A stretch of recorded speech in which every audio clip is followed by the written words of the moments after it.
thank you so much for joining us once again. We really appreciate it.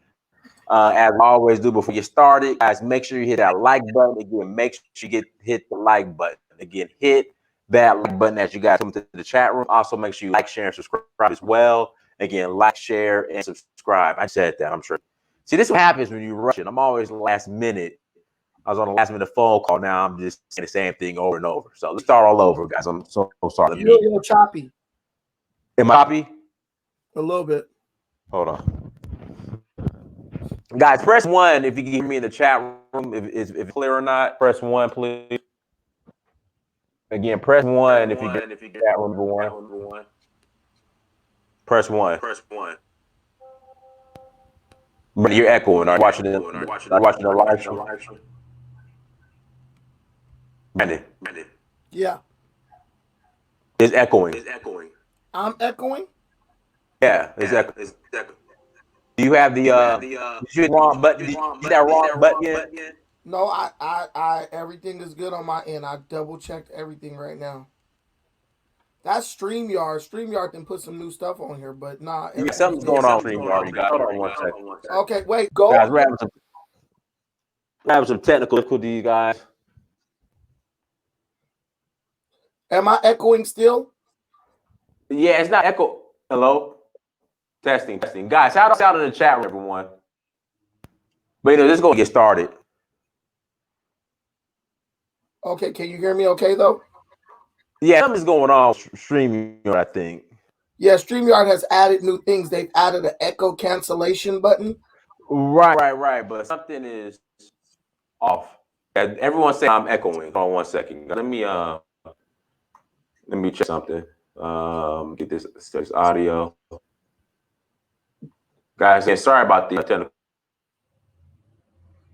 Oh, it's the connection.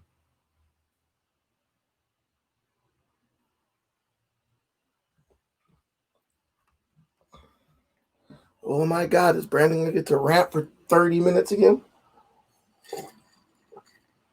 I hope y'all drinking y'all water. That's what I want to say. Am I messing up? Because I still can see me and hear me.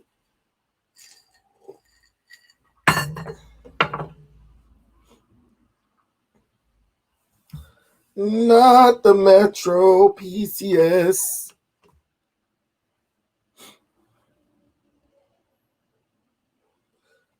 Yeah, the StreamYard put some new stuff in. I just realized that when I looked in, they got a button now that's talking about echo cancellation. And when I went to it, mine was already selected. So I think Dynas is going to have to select his. But Dynas went out, so I guess he's going to come back in. But dang, Jay, everything you everywhere.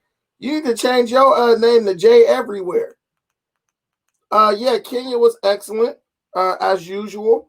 I don't want to make Dynas show about something different, but oh, here he goes. Okay, I'm back. Hey, you sound good now. Yeah, they don't want me to be great. They don't. Oh, they don't want me to be great. Hold on, let me turn this light down. Goodness. He's such a cutie. Yeah, they don't want me to be great, you guys. So I'm like a white person. I'm gonna put my dog on camera right now because she's so freaking cute. Hold on, let me get this camera straightened out. This is what a $5,000 dog looks like, people. I'm just kidding. Guys, hold on. Tell everybody about Kenya. You look good. You sound good, bro. No, it's just my camera's acting up. Like something. The spirits don't want me to be great today. What I'll tell you about Kenya is this: a lot. I know in the YouTube sphere, you're hearing a lot of complaints about the Gambia, Ghana, all this stuff. What people don't understand about these countries, these are third world countries and they're very tiny, so their economies are very small. It's very unfair to expect two small, tiny third world countries to be able to accommodate a sudden influx of African Americans and diasporans. One thing I encourage everybody to do, when you go to Africa, travel around to find the country that's best for you. Brandon, let me jump in real quick. I've been telling people that, like, everybody just wants to go straight to Ghana and settle on Ghana. And I've been telling people you need to travel to as many African countries as possible before you settle on a country. Because just because Ghana's a fit for everybody else, allegedly, does not necessarily mean that it's a fit for you. Like for me, I'm not an East African guy. I prefer West Africa, Nigeria, Sierra Leone. But I You love prefer East Kenya. Africa because I love running water and all the things I hear people complaining about in Ghana and stuff. I've never taken a shower in a bucket in Kenya. I have an apartment. I have several apartments. I have a beautiful shower with flowing water, hot and cold. If you want to live a little bit more closer to like European standards over in Africa, you're just going to have to go to a place with a bigger economy that's on the list of countries as a developing nation. You're going third world, but you expect a first world experience. That is unfair to the country that you're going to. Third world country, third world experience. Developing country, developing experience. Yes, sometimes the lights might go out in Kenya, might. And if they do, 1 hour, 2 hours max. But please stop going to these countries, talking about these countries like some stuff I'm seeing on YouTube, talking bad about the people and stuff. And you don't understand what these people have been dealing with and what they're developing. You know, don't complain. Just go there. If it's not for you, go somewhere else and see about that. A lot of people have only been to one country in Africa, and this is the thing. Stop referring to Africa, one country as Africa, and Africa as one country. There are many countries. This dude was talking about Thailand. He said, well, I had a better experience in Thailand than I had in Africa. Well, bro, you mean you had a better experience in Thailand than you had in Ghana? You don't say Asia when you're talking about Thailand, but you say Africa when you're talking about Ghana or the Gambia. We got to stop that ignorant mess. Right. Right, guys. Okay, let me reintroduce myself. Everyone, thank you so much for joining us. It is Dynasty Mirror Search for Uhuru. We are back again, everyone. Make sure you hit that like button again. Hit the like button. Like, share, and subscribe. You guys, again, like, share, and subscribe to the content. Really appreciate it. Also, go to dynastymirror.com. Again, go to dynastymirror.com. Again, I'm going to say it again. Go to dynastymirror.com. There's 84,000 plus of you. Therefore, 84,000 books. This is the newest release. It's Libation Time and Children's Guide to the Ancestors. And 84,000 shirts should have been bought. So, guys, I need you to go to dynastymirror.com and grab your merchandise and grab your books. See, I'm offering tangibles. You know, I'm not just saying give me money. I'm saying, hey, I got products. So buy a product. I reinvested back into the infrastructure of Dynasty Mirror as far as the brands and everything I'm building and bringing more content. So at least I have tangibles. Also, patreon.com, search for Uhuru, everybody. Patreon.com, search for Uhuru. Become a monthly Patreon. You know, once again, we don't have the MTV, BET, Viacom. Well, Viacom owns BET, MTV, ESPN, all of them, you know, ABC, CBS. We don't have their budget. So, guys, please just go ahead. You're going about this all wrong. What you have to do is go to Africa, talk about how much of a shithole Africa is, then tell them to send you money so you can build utopia in this shithole. That's what our people like to hear before they start coming out their pocket, because the same people who spew negativity are able to raise massive amounts of money to build things in places that they are complaining about. Who would send their money to a person to build in a place that person seems to not be able to stand? Look at what's logical and do the opposite of that. That's how you get support in our community. Right. Yeah. So, so become a monthly Patreon, patreon.com, search for Uhuru. Again, patreon.com, search for Uhuru. Also, tour Sierra Leone, April 21st through the 30th. Again, April 21st through the 30th, we are going to Sierra Leone. Come and join us. Once again, April 21st through the 30th. Come to Sierra Leone. Come and join us, you guys. Message me, search for Uhuru.com or dynastymirror.com. Send me a message. When you ask a question about the tour, please leave your phone number and I'm going to call you and we could chop it up, everyone, about the great, awesome time we're going to have in Sierra Leone. And I want you guys to join us. We're going to have a great time. April 21st to the 30th. April 21st to the 30th, guys. Let's see here. Today's topic. So Brandon, did you watch the debate yesterday? Did I watch the debate yesterday? I'm asking, did you watch the debate? Come on, of course I did.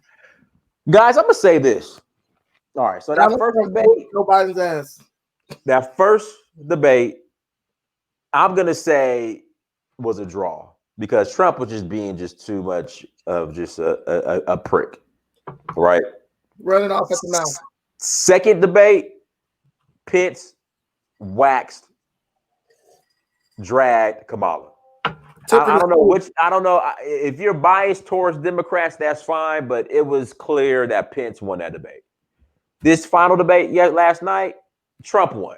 Guys, I mean, Trump won. I mean, just non-biased opinion. It was clear. Trump won. When they muted the mic, when they put the mic muting thing on the table, it forced Trump to let Joe Biden talk. And a lot of what was going on before was Trump was running his mouth so much, and Joe Biden actually lacks the energy and ability to actually go back verbally with Trump, because everything Joe Biden says has to be carefully measured, because he is instinctually a racist. So he knows that if he starts just running off at the mouth, racist things will start to come out. And I just want to give a quick shout out to Jacinta from Kenya. Thank you for watching us, because she's up at like late watching this. Hi. Well, it might be a little bit early, but hi. Thank you for watching, Mambo. But anyway, so so this actually worked in Trump's favor, because then for the first time, we actually got a chance to hear what Joe Biden actually thought or lack thereof. And Trump also was able to then turn it around on Biden and ask Biden the tough questions that the media refuses to ask him. Specifically, who built the cages, Joe? One of the many questions asked of Biden that never received an answer. If you notice, Biden, when he doesn't know what to say, he just looks in the camera and smiles, or looks down at his notes. That's not good, because that means there's a lot of unknown things, or a lot of things that he's not willing to admit. That shows an unwillingness to accept accountability for the things he's done. So once he becomes your president, he'll do many things and then later on say, hey, wasn't me. He's a clear retractor. He always backpedals. But go ahead, Dennis.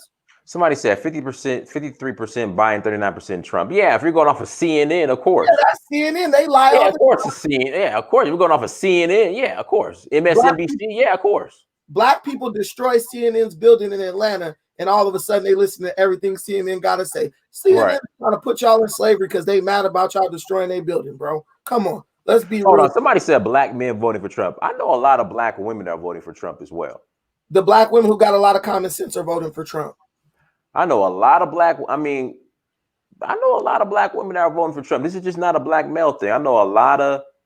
Who cares about? See, that's the thing. Why isn't Trump showing his taxes? Who cares? Yeah, look, Trump's taxes are not going to do nothing for you. Trump has already been president for 4 years. See, what we're doing is we're making it like Trump is running for president the first time.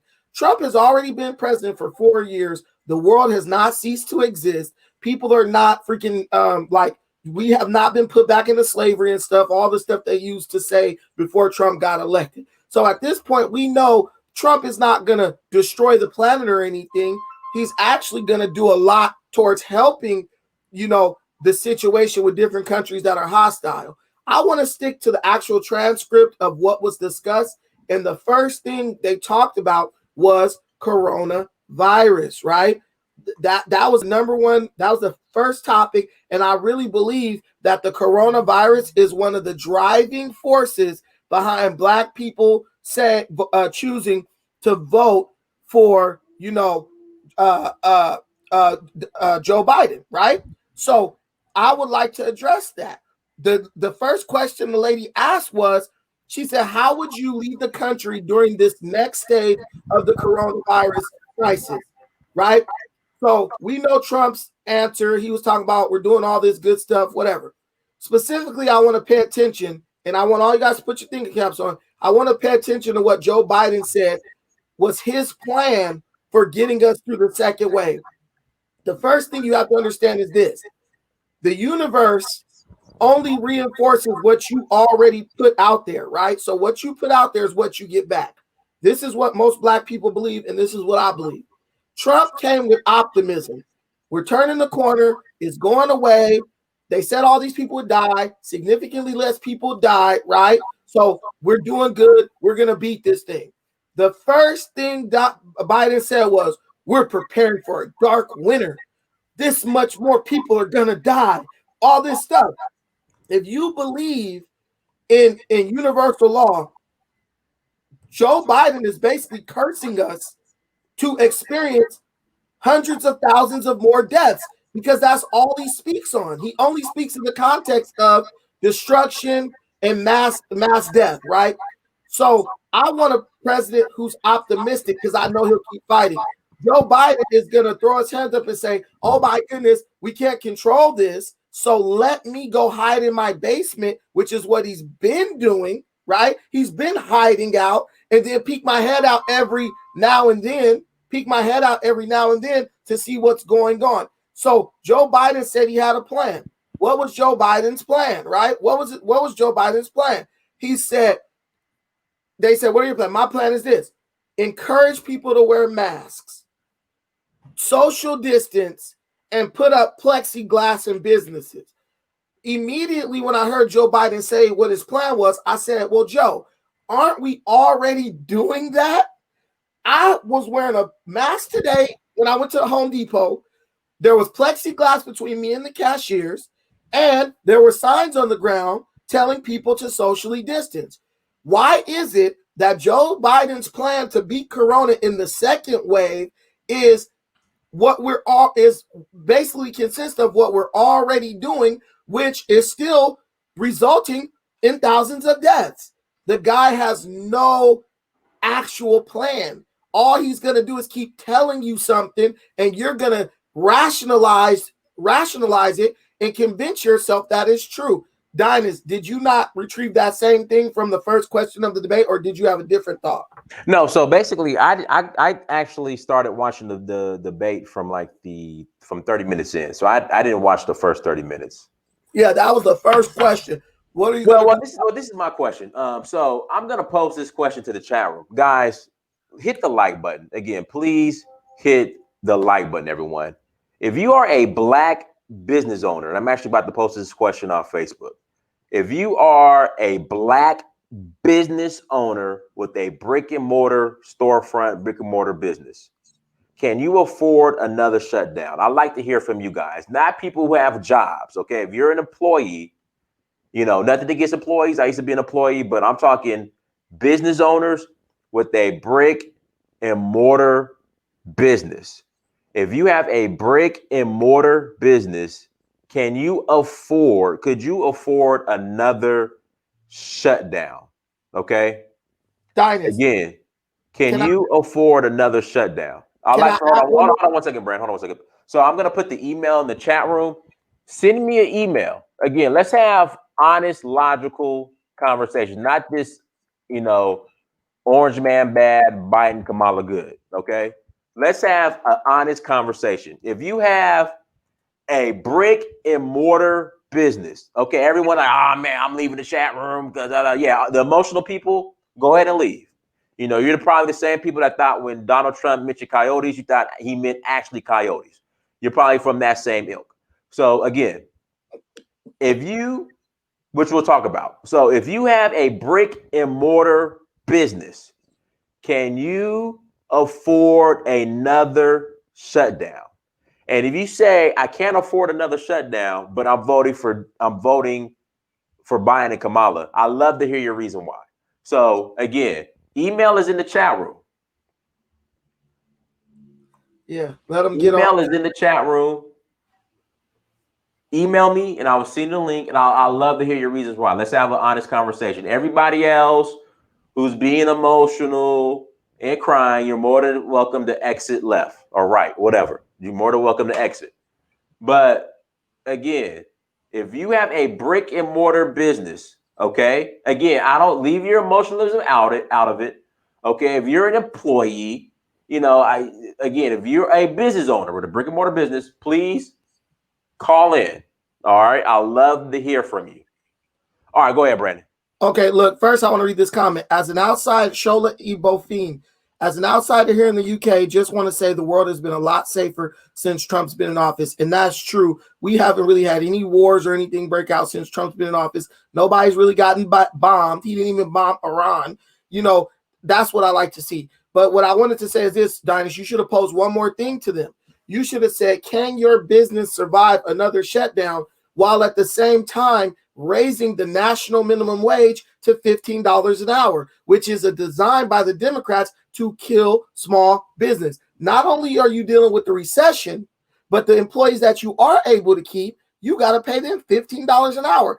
In California, that may be possible, but in Atlanta, Georgia, that is impossible. In Alabama, that is impossible. How are these small economy states going to survive when their small businesses have to pay employees $15 an hour? It makes no sense. It's just Joe Biden telling you what you want to hear so he can get you to vote for him. And there's someone in the thing who says, I'm a scientist for for Biden, talking heads for Trump. I want you guys to pay want you guys to pay close attention to something real quick.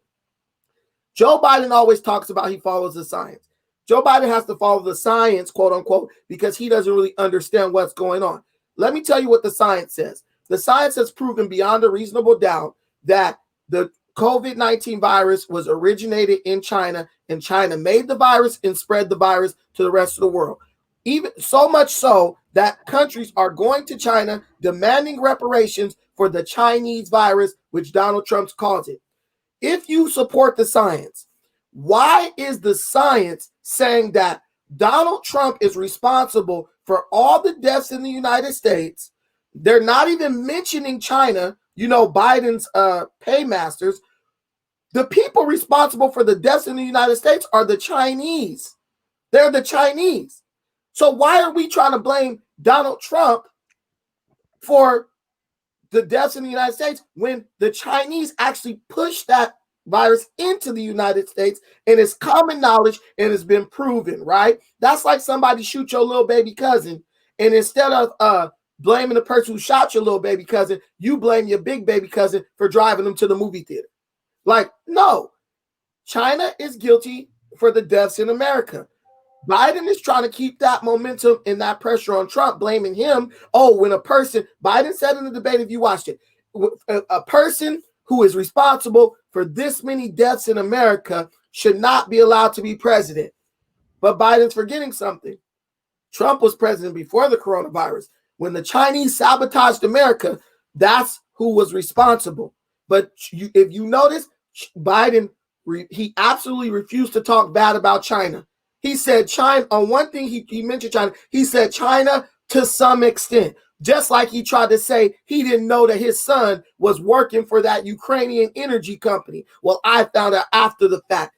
Biden just continues to lie and lie and lie. He said he didn't say he was going to ban fracking.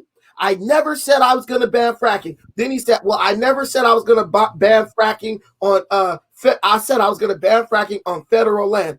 Why do you guys continuously support somebody who is proven to lie and lie and lie and just say whatever he has to say to get you to vote for him? It's like you don't want to know the truth because the truth hurts.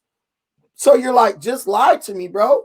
Lie to me so I can feel better about myself at night. And then when things go bad, you're going to be complaining about the next administration, right? This man's family has taken thousands of dollars from foreign countries. Do you really think that this guy, when a country gives you millions of dollars, they're not doing that for free? They're doing that because you're going to give them something in return. What do you think Joe Biden is offering these countries, Russia, Ukraine, China? What do you think he's offering these countries in exchange for this money that they're giving his family? And Mr. X, yeah, Trump lies too, but show me where Trump's family is receiving millions of dollars from China, in Russia. Show me that. And when you notice, when Trump kept asking Joe Biden that, Joe Biden refused to answer the question. He refused to answer the question. He said, I have never taken 1 cent from a foreign country. Well, Joe, we know you haven't, because you're smart enough to get your family to take the money and they got to give you kickbacks. We know that.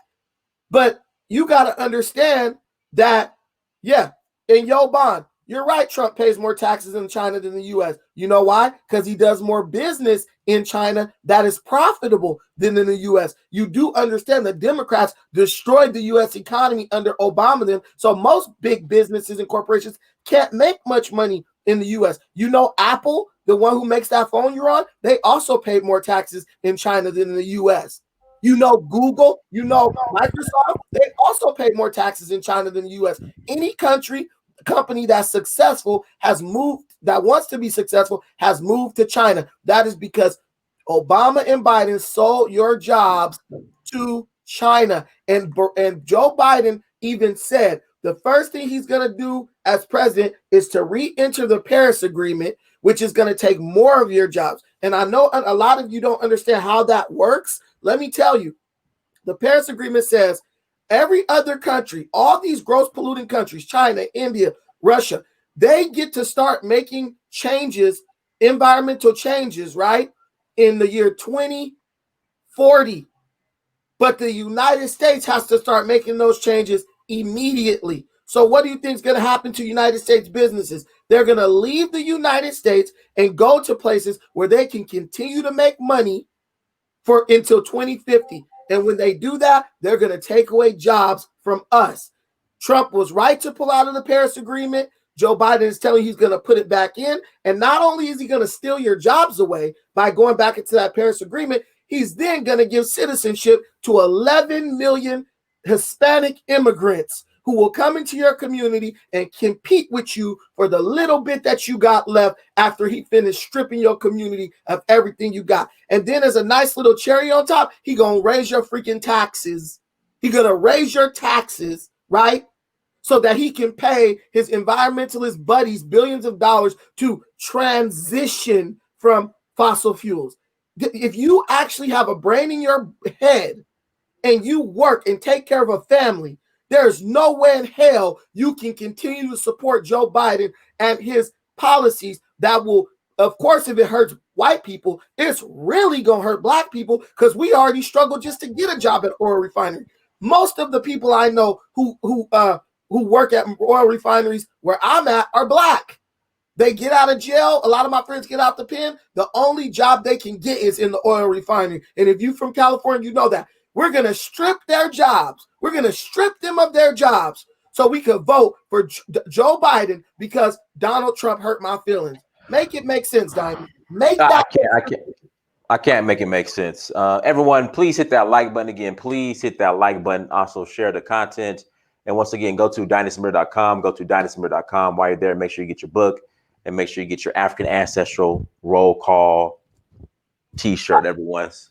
Somebody said, if you're not talking group economics, then you might as well shut up. Let me tell you something, Africa, the gathering place. How do you practice group economics when you don't have money? How can you practice group economics when your job is going to go overseas? See, we don't understand.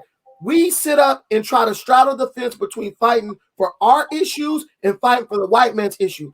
Global warming is the white man's issue. He's destroying the planet. We got no power to stop him.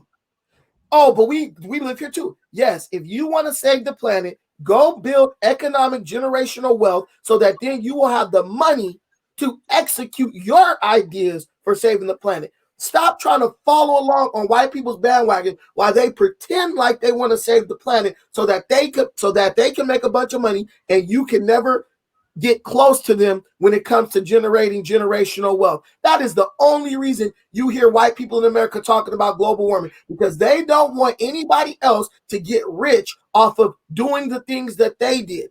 That's why you see China is like, F this, let's pollute the world. It don't matter. The white man did it for X amount of years. We should get to do it.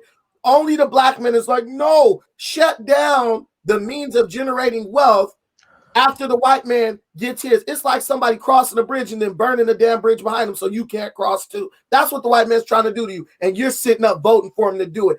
I'm telling you, you're immature. You're immature. And if your kids had the ability to comprehend what you were doing and saying, they would look at you like, why are you selling us out, Dad? Why are you selling us out, Mom? We want to have a life too. But you're saying, nope, this good old white man said that we got to burn. When he get across, we got to burn the bridge so we can't cross too. They're not burning the bridge. We're burning it for them. So we'll never be able to get to where they are.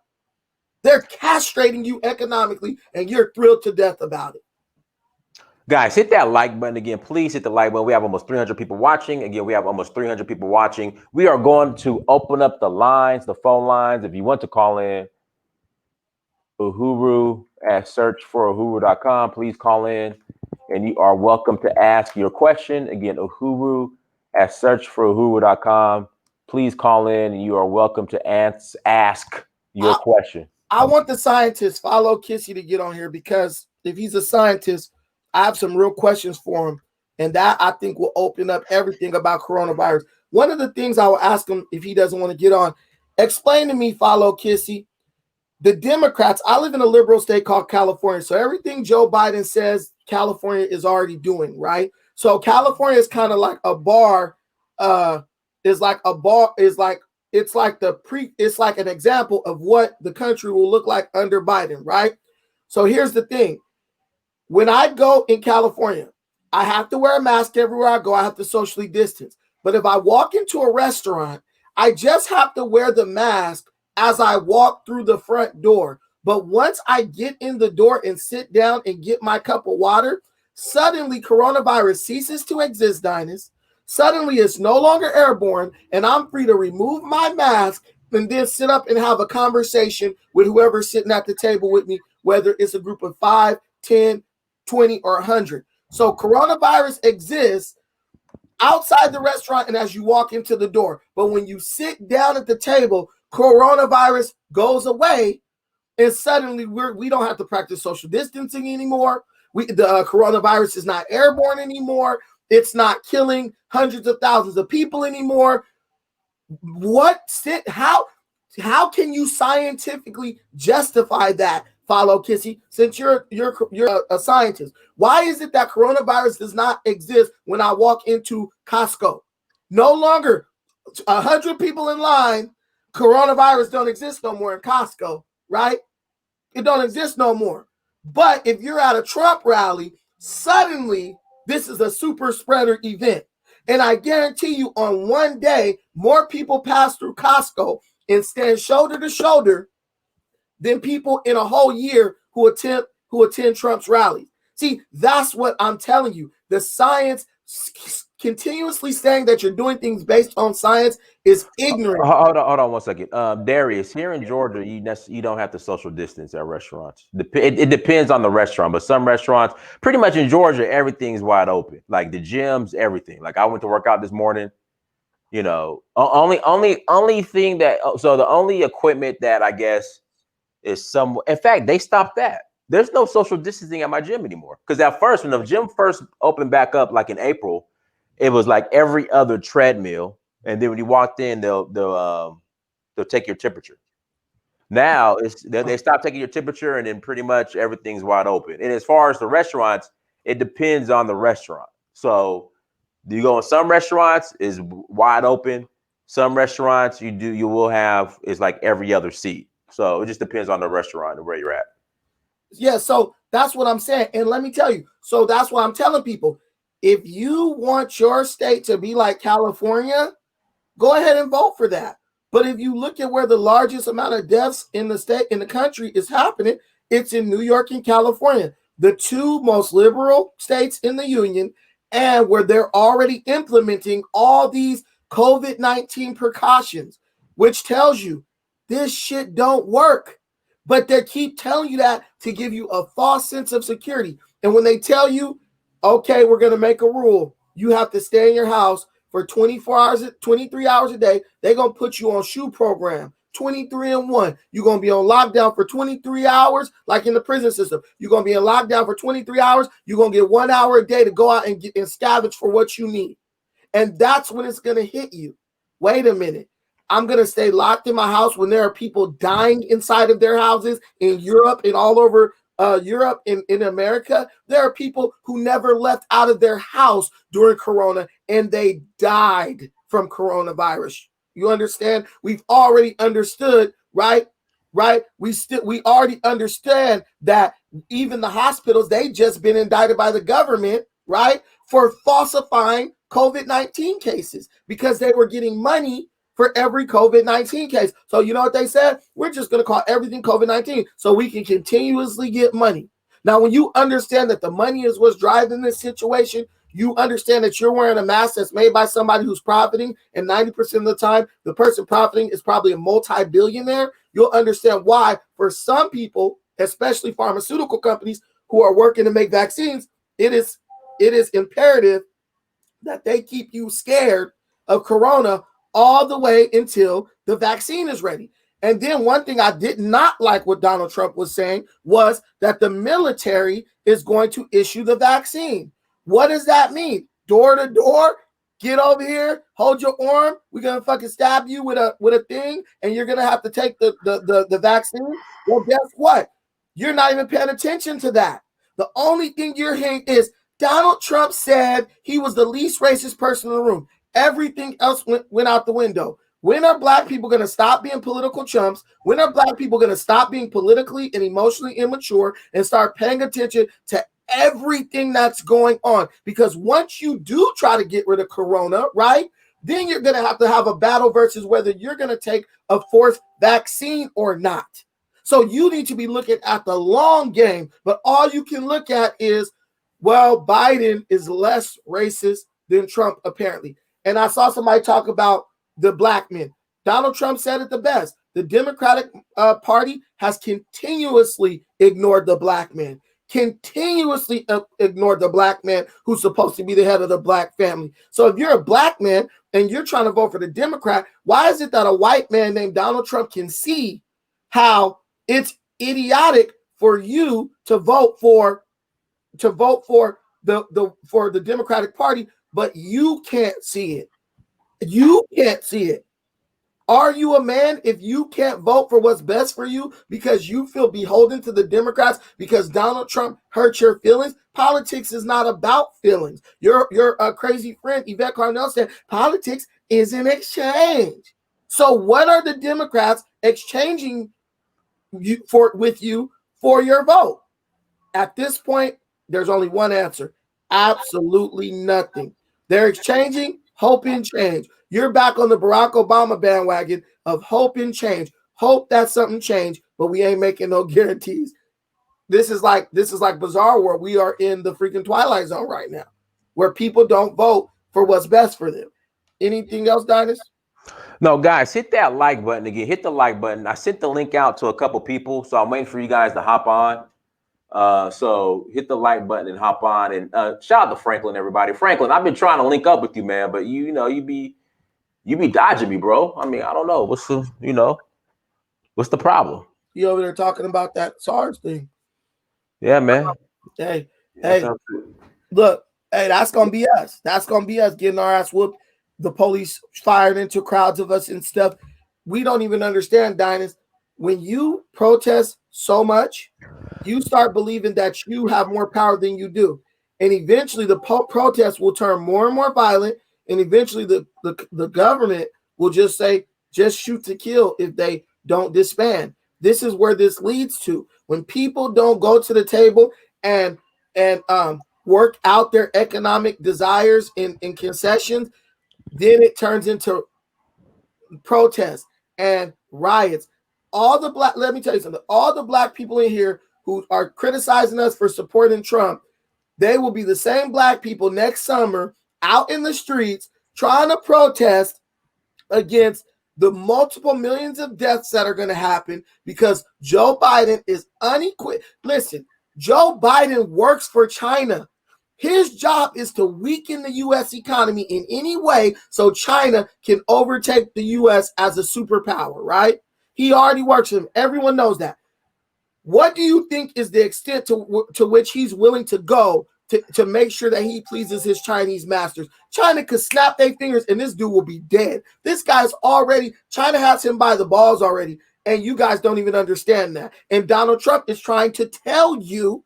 That's why Trump was on stage like, ask him about this, ask him about that. Trump was literally asking Biden the questions that the moderators should be asking Biden.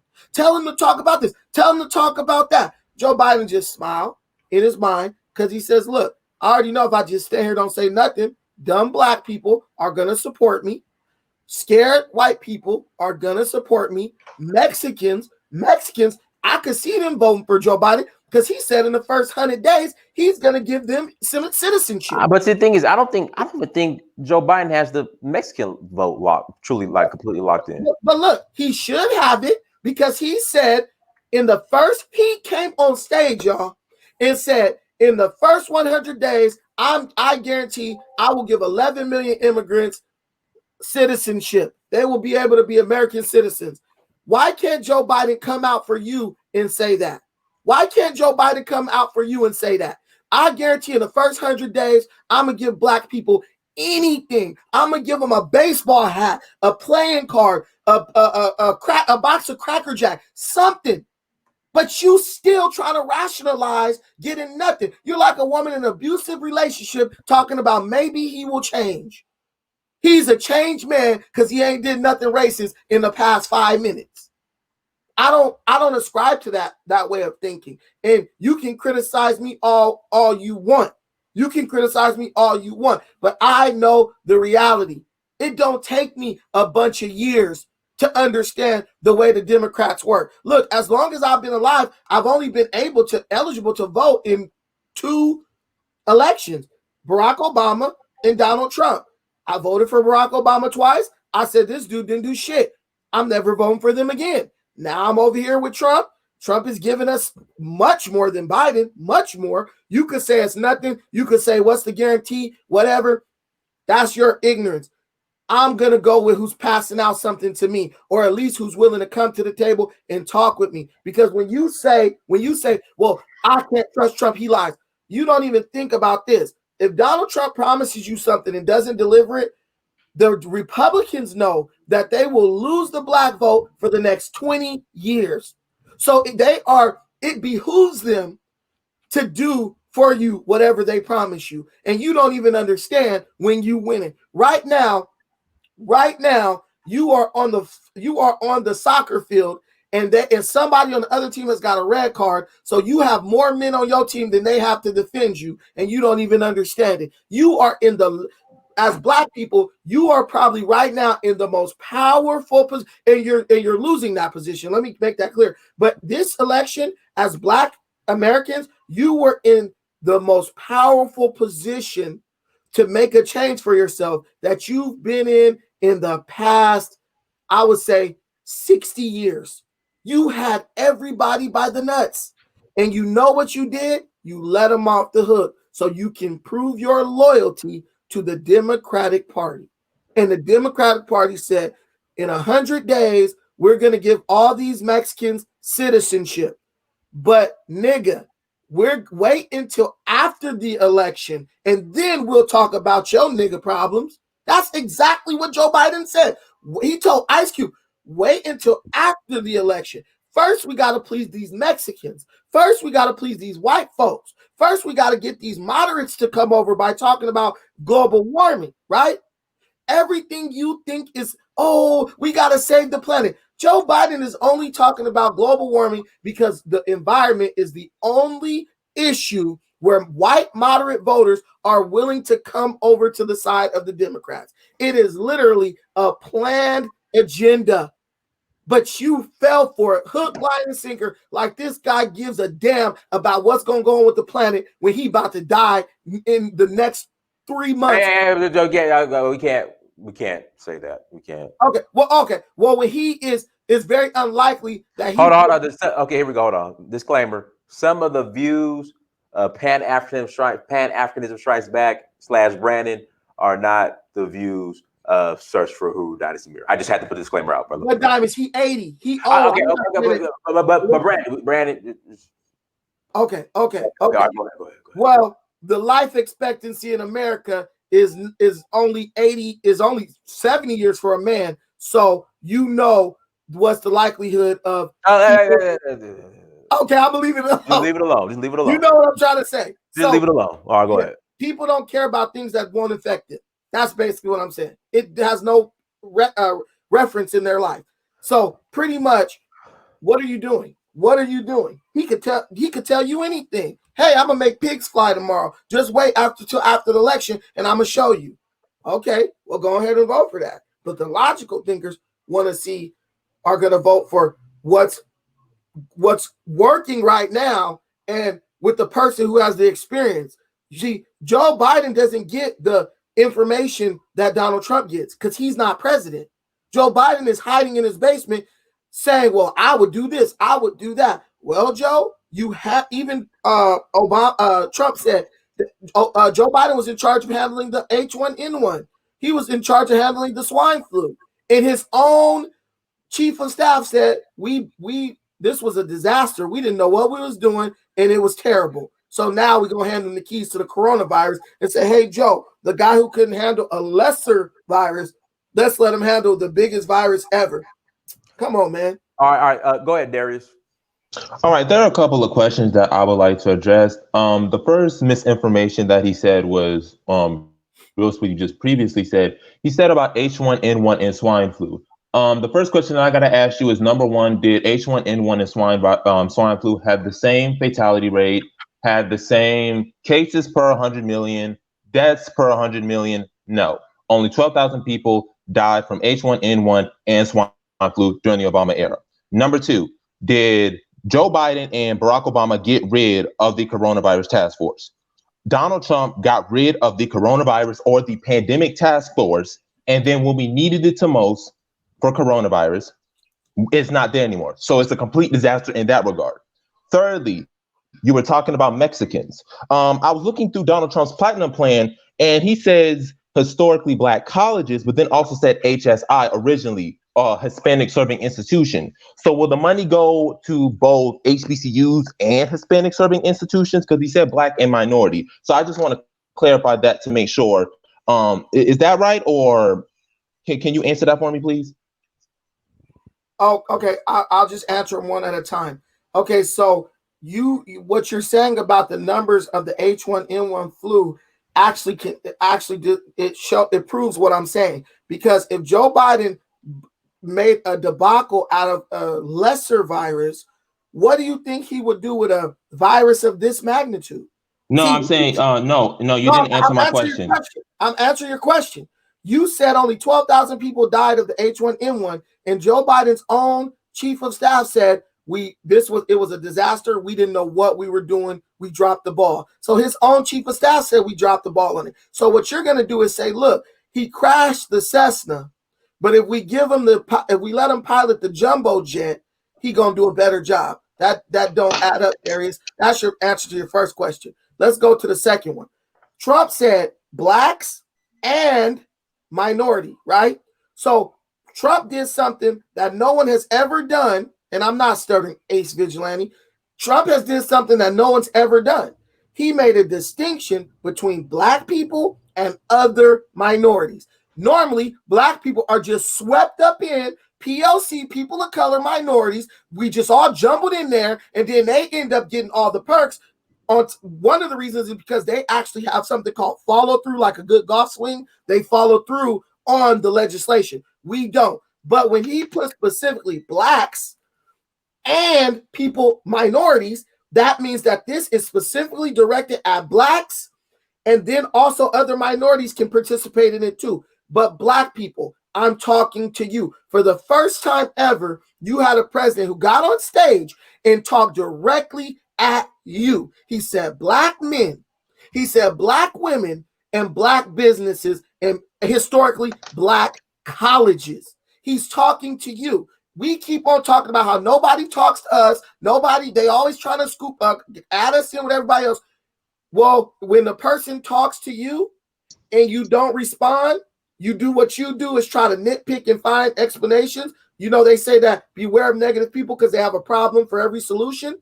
What you do in politics is you stop paying attention to that group because you say no matter what we offer, they're just going to find a problem with it. So they did what they've been doing to black people. They just stopped offering us anything. That's why the Republican Party back in the day stopped even talking to black voters because they said, well, look, every time we try to offer them something, all they tell us is civil rights, civil rights, civil rights. The Democrats gave us desegregation. So let's stop aiming at them. And now they're aiming at Mexicans. And if you look at it closely, why do you think Donald Trump, right, still has such a large amount of the Hispanic vote? Because for decades already, the Republicans have already been grooming the Hispanic voter to make loyal to their party. You thought soon as Joe Biden said, oh, we're going to give them citizenship, every Hispanic was going to jump on the bandwagon of the Democrats, right? No, because the Republicans have been grooming the Hispanics for years. If you notice, every Hispanic candidate that run for president is Republican. So that's what you got to understand. You got to go deeper than your surface level thinking. You don't have a family. You don't have lives that you're responsible for. So you can sit up and play politics with these issues. Me, I have a mortgage. I have a family. I have a wife. I have a daughter. I have family members who borrow money every single day in the thousands. When you have a man's responsibilities, you will start thinking like a man. Until then, you are a youth, a person who could sit up and argue over, oh, you put too much salt on the eggs. I have to worry about if there's even eggs in the house. My daughter woke up and said, Dad, we got a jelly. But do you have bread to put the jelly on? My wife says, hey, my wife walked in yesterday. She said, your daughter is going to go to the prison. I'm going to give you a real man. Let me ask you a question, Darius. Let me give you a question. You come in.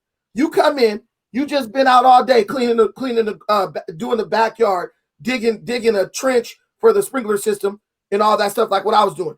You walk through the door. You get a cup of water. Before this cup of water can even touch your lips, your wife says, I need $2,000. Why do you need $2,000? Because your daughter is in a new volleyball club in Seal Beach, California, and to be in that club is $2,000. And this is what your daughter says she want to do with the rest of her life. So as her father, if you don't pay it and she becomes like a crackhead, you got to ask yourself, was I responsible because I killed her dream at a young age? What do you say, Darius? Do you have $2,000 to spend on volleyball? Right now, no, I don't have $2,000 on me right now. Exactly. And you never will if you keep voting for the Democrats. I rest my case. There's two points I would like to respond to. The first one is you said that he said blacks and minority. What I find that hyperbolic considering the fact that you hear many Democratic politicians say black and brown. No. I'm talking. You said blacks and he said blacks and minorities. So I want the clarification. What's the difference between saying black and brown? Because you said blacks and minority. I said black and brown. Okay, brown can mean Latinos, can mean mixed race, biracial. So I'm confused on that part when you say blacks and minorities, despite the fact that he said Democrats have said black and brown. Second thing is, why would he bring in minorities specifically? Because when I go into www.donaldtrump.com, I don't see a specific section devoted to Black America. And you were talking about Joe Biden. That's funny because when I went onto Joe Biden and I looked onto Joe Biden's record, I see Joe Biden's plan, Lift Every Voice, specifically for Black America. And then it goes down to say specifically people with disabilities, fix our bankrupting system, empower and protect women, serve our military families. So my question to you is, no. I'll give you the floor. Let me finish. So my question is to you is, why are you going to say to us we should vote for Trump when this man literally lumped us up with other groups when Joe Biden specifically has a plan for Black America and Black America only in a dedicated section? Can you please answer that for me and clarify? I'm gonna answer it for you right now. When Donald Trump says blacks and minorities, he's telling you, Black people, you are not minor. You are major in this scheme. What we're doing, you're a major part of it. So we gonna offer you something, and because we know everybody gonna start complaining, if we just give it to only you, we just gonna throw the little disclaimer by putting and minorities on there. He did what Obama refused to do, and all he had to do was change the way it was worded. I love it when the president doesn't consider blacks a minority, because we are not a minority. You want to be a minority in America, a place that you built with your hands and your blood, sweat, and tears. Donald Trump understands that you are not a minority, because your vote is major and it can determine the outcome of these elections and the direction of this country for the next 50 years. So you want to be minor. That's okay. You do that. You want to be black and brown coalition with a Mexican who don't even care about you. Me, I understand that I'm major. I understand that I carry weight. We carry weight in this thing. And I appreciate the president referring to us for what we are. We are a major part of this. And then everything else is minor. Let the minorities do what the minorities do. Us major folks is going to do what we have to do so we can make a major change and achieve massive success. And then you talked about Joe Biden's website. If you've been checking Joe Biden's website regularly, Joe Biden just put all that stuff on his website. Before he talked about black people in his part, actually, he's had it since March. I've actually been looking on it since the Democratic primary in March. There is on the Let Every Voice plan. He had that minority talk in there as well. Yes, he has it in there. Yeah, of course, I've read it. Let me tell you something, Darius. You can continue to try to say, well, Joe Biden is Joe Biden. But I'm going to tell you, just like Donald Trump said last night, and you can't answer this question because even Joe Biden can answer this question. Why, after 47 years of terrorizing the black community, all of a sudden it's Lift Every Voice? All this dude is doing is regurgitating civil rights era talking points, and you're like, ooh, this is new. This is new. They were saying the same crap in the 60s and 70s and the 80s when they were putting our people in jail. Strom Thurmond and Joe Biden doing crime bills, even in 82, to screw over the black community. So go ahead. It's like a person who reads the Bible. They think that stuff is new, not realizing that 100 years ago, it was somebody who had already disproved this stuff before. Somebody who becomes woke. Oh, did you know we was original on stuff? You know, the newly woke person who comes and regurgitates a bunch of stuff that you've been already knowing. That's how you sound. We've been here. We've already crossed these bridges. And one thing you should look at when you talk about this stuff is, why didn't they bring this stuff up on the debate stage? So why don't we bring up Donald Trump's housing discrimination, his wanting the Central Five to be put to death? And that happened in the 1980s and the 1970s. And last time I checked, 2020 minus 1970 is 50 years. So you're saying Joe Biden hasn't done this after 47 years. After 50 years, Donald Trump still has the same stereotypical views of black folks. And then mind you, Donald Trump put his platinum plan 3 months before the election. My question is, it's been 3 years. It's been 3 years. So why did he do that at the beginning when Steve Harvey, Kanye West, and Jim Brown met? I'm going to tell you like Jordan. You reach, I teach. You reach, I teach. You talked about Donald Trump with his racist Section 8 discrimination. My grandfather owns apartment buildings in California. He's black as ever, okay? He doesn't even rent to people on Section 8. He said, Brandon, when I asked him why, he said, Brandon, because they tear up your stuff, they don't tell you, and then Section 8 come out and do an inspection, and they don't want to pay you your rent money. Because if you understand how Section 8 works, Section 8, which is the government, pays the majority of that person's rent. If that person, drunk boyfriend, come over and knock them out and they fall through the bedroom door and knock it off the hinges, they're not going to tell the landlord that, because typical of black people in poor communities, we're afraid we might get evicted for tearing up the door. So what they do is they hide it. But Section 8 does an inspection every year. Now they do it every 2 years. One of my friends who on Section 8 told me. Then they come in and say, well, why is the door off the hinges? You know what they say to Section 8? Oh, I was just opening it and it fell off the hinges. Now they send you as the landlord a letter and say, you will not receive your rent for the next 3 months until you repair that door that miraculously came unhinged, right?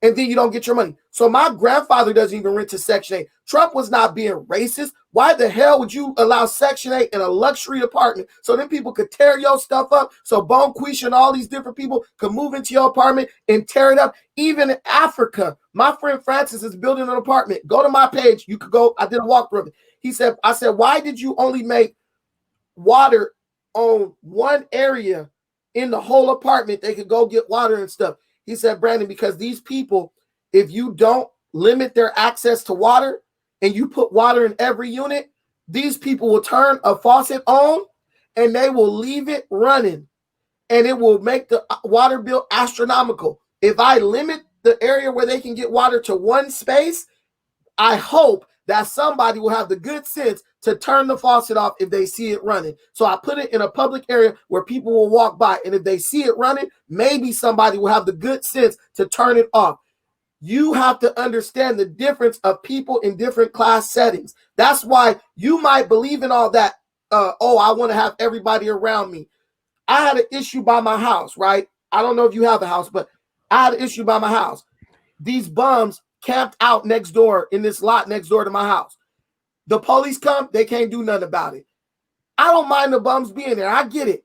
But when the bums jump in the trash can and pull all the trash out and straw it all over my driveway, all up and down the street, I have an issue with that. But I have to understand, not everybody has the same set of values, Darius. So you will lose. No, I said specifically black people, not just Section 8 people in general, because there's white people in Section 8. Why did he say black people in specifically?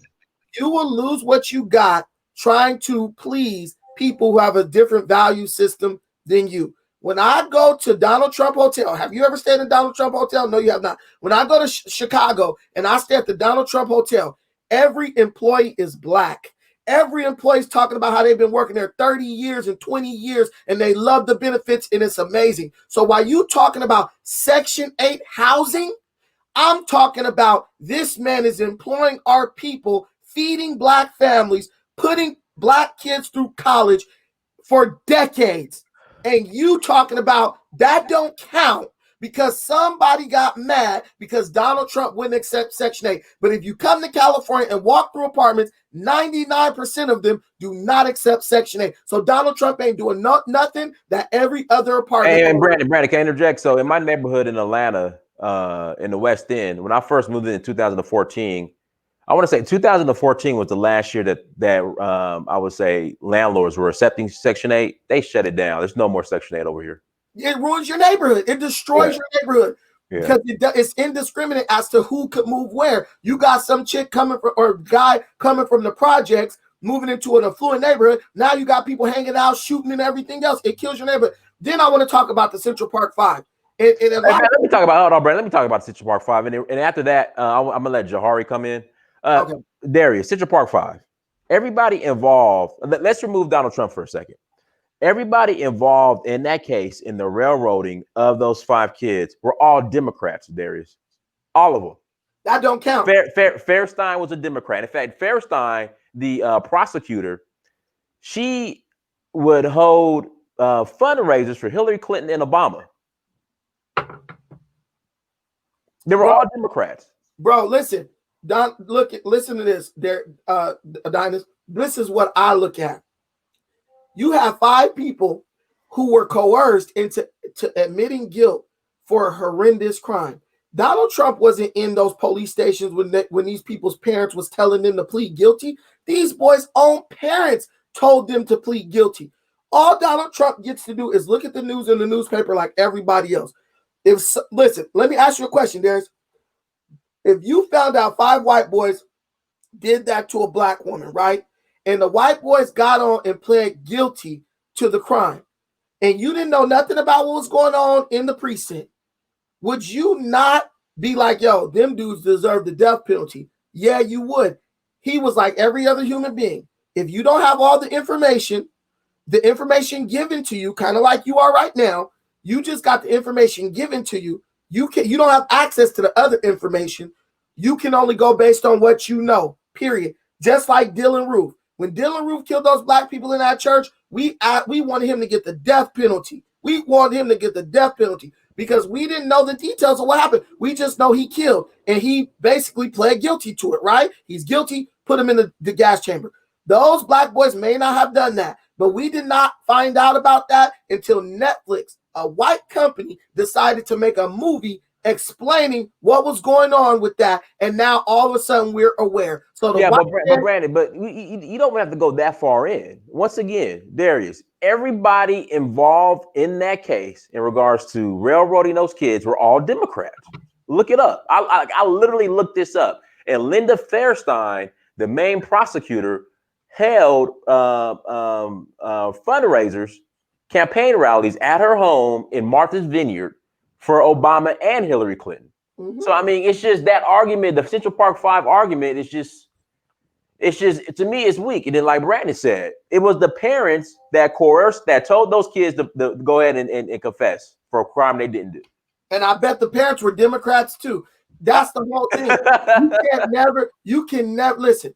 Some men are men, and a man will die square. I would never tell my son to say he did something that he didn't do. Look, son, they might put you in jail for life. Daddy is gonna be here. You ain't never gonna want for nothing in there. Just you keep on, stay positive, and we gonna sell the house to get a lawyer who could properly represent you, right? That's the difference, bro. Look, have you ever seen the movie Animal Factory? Remember that little kid's dad? He went to jail. His dad never gave up on him. When the kid wanted to escape from jail, his dad said, look, I know somebody in Costa Rica with a parrot farm. If you can get out of jail, I'll get you to safety away from this government. That's a man. A man's going to do that. Those people were weak-minded people, and they weren't even all poor, because one of them, their mama was like a lawyer or something. We are suckers for liberal politics. We are suckers for the liberal agenda. Anything they say must be true. And then when it's revealed to us that it's a lie, we have to try to rationalize why it's not a lie, it's actually true. And I'm just not going to do that. Okay, 1 second. And Darius, I'm going to let you respond 1 second. Hey, Jahari, go ahead, Jahari.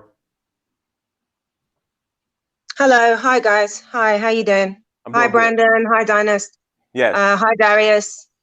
Okay, I wanted to answer your question on the business. Somebody that's got a business, Dynast, you put out a question earlier. Well, brick and mortar. Yes, brick and water. Yes, brick and water. Yeah. Okay. I have a friend that has a business here in Los Angeles, and they cannot afford another lockdown. It's literally killed the business almost. And we've been basically doing food out of the car, delivering and all of that. When you're responsible for families that really rely on that income, there's no way that you can survive in Los Angeles on another lockdown. It's just not going to work, because people suffer. And when you can't feed your families, that's a bigger issue. So no, in terms of that. And I'm not a supporter of Donald Trump or Biden. I'm a citizen here, so I don't want Brandon to attack me. I'm a citizen here, so I've lived here for many years. In America, and I don't support any of them, to be fair, because I've got my own reasons on both sides of the coin. Jahari, but yes. Why would I attack you when you're supporting my talking point? That's you're my ally right now. And I want to ask you another question. Yes. I also live in LA County. I live in Long Beach, right? Okay. Not only can the small businesses not afford another lockdown, can they afford the new Proposition 15, which is on this same ballot with the presidency, where they are talking about raising the taxes on commercial properties, right? Which the landlords will then pass down to the business owners and raise their rent. See, this is liberalism. They not only are going to hurt your pockets, then they're going to step on your neck after they break your pockets. They're passing bills to raise taxes while telling you they're going to lock down so you can't even work. Did you understand how ridiculous that sounds? It's not going to work. It's not going to work. It's not going to work. My friend's business has lost like a lot of money since March. And, you can rally around, even my family in Miami as well, like they've lost a lot of money, so families and kids and husbands and wives can't afford to. And it's not even so much that, it's also the employees that you have that can't feed their families. They're standing out in line for food banks. You know what I'm saying? Like, that's how desperate it is. So there's no way that another lockdown, especially right now, it's in full season. No, that will equate to them having to shut the business down completely. Look, Craven. Can I respond to that? Hold on, real quick, Darius. Hold on. No, Brandon. Let Darius. Darius, go ahead. I just want to hear what Darius has to say. Go ahead and respond, Darius. Respond to that. Yeah, so about the lockdown and about the Proposition 22. So 15. one of the things that Brandon brought up earlier was how they were shipping all of their jobs over to China and all these low income countries that they've been doing for the last 30, 40 years since Reaganomics. That's capitalism. You said you support free market capitalism, correct? Well, if I'm a multinational corporation and I want to increase my profits, why would I pay you $15 an hour when I could just go abroad and pay you $7? And pay the workers there who have no labor protection, who have no labor laws, are technically in wage slavery. So, and the fact that Donald Trump's tax plan has increased the wealth of the top 1% by over 80% of the tax cuts went to the top 1%. And we've seen the top 1% and the top 10% during this coronavirus release. And Donald Trump keeps quoting the stock market, even though the stock market, 90% of it goes to the top 10%.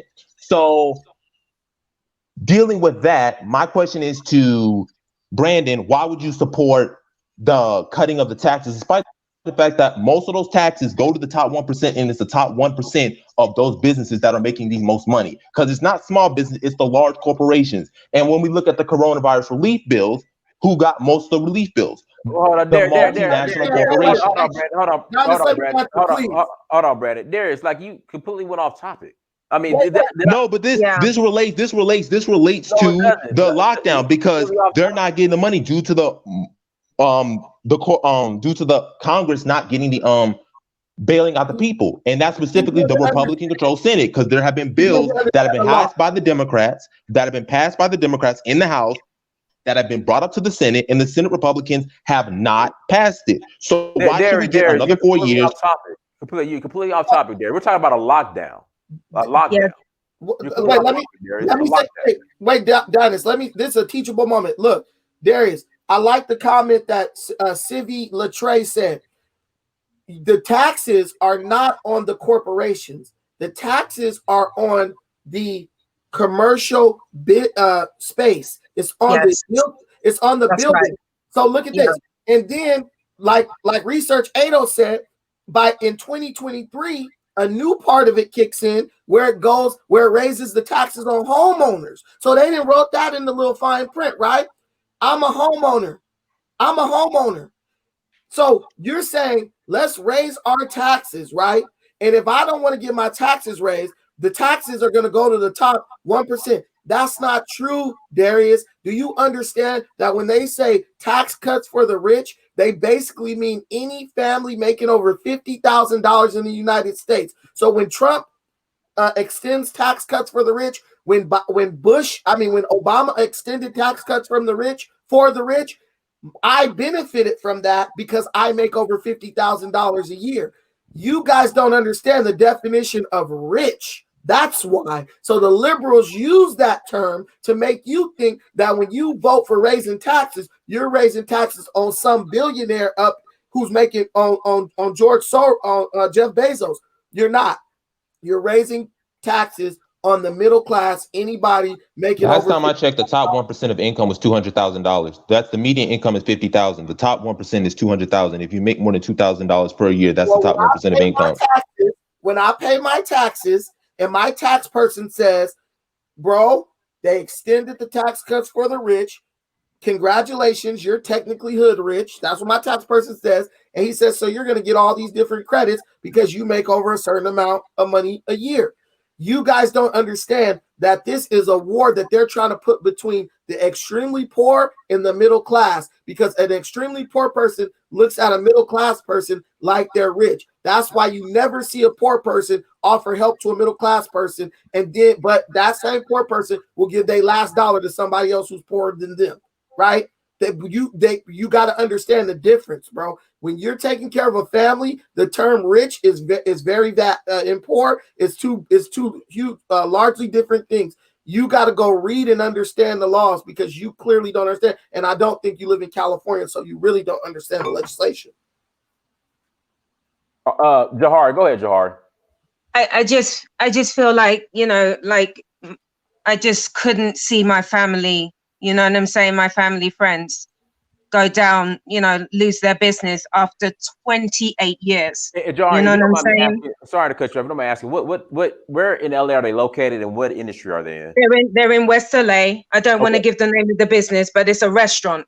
And you know, they've been doing extremely well until this coronavirus, and it's literally killed. They've had to lay off like 3 people, you know, and it's not like a big business, but it makes really good money, you know. So I feel like if we had another lockdown now, it's over. And I would feel really disappointed because these are people that have been in my life for 30 odd years, you They know, were, and they've done successfully well. Yeah, what was crazy, I probably know. Hey, okay, I'm not gonna be nosy because I used to do sales. I did sales in LA. Mm-hmm. That was my territory. So I know just about every restaurant, unless it's if you said they've been open 20 plus years in West LA, like I Mm-hmm. probably called and knocked on their door and try to solicit business. So I'm kind of interested to know which. In Yeah, I fact, can you do can't me a give. favor? I don't want to disclose that on, you know, Okay, on these okay. Do me forums. a favor. Do me a favor. If you can when you email me the name of the restaurant, I guarantee you, I know the restaurant and probably the owner.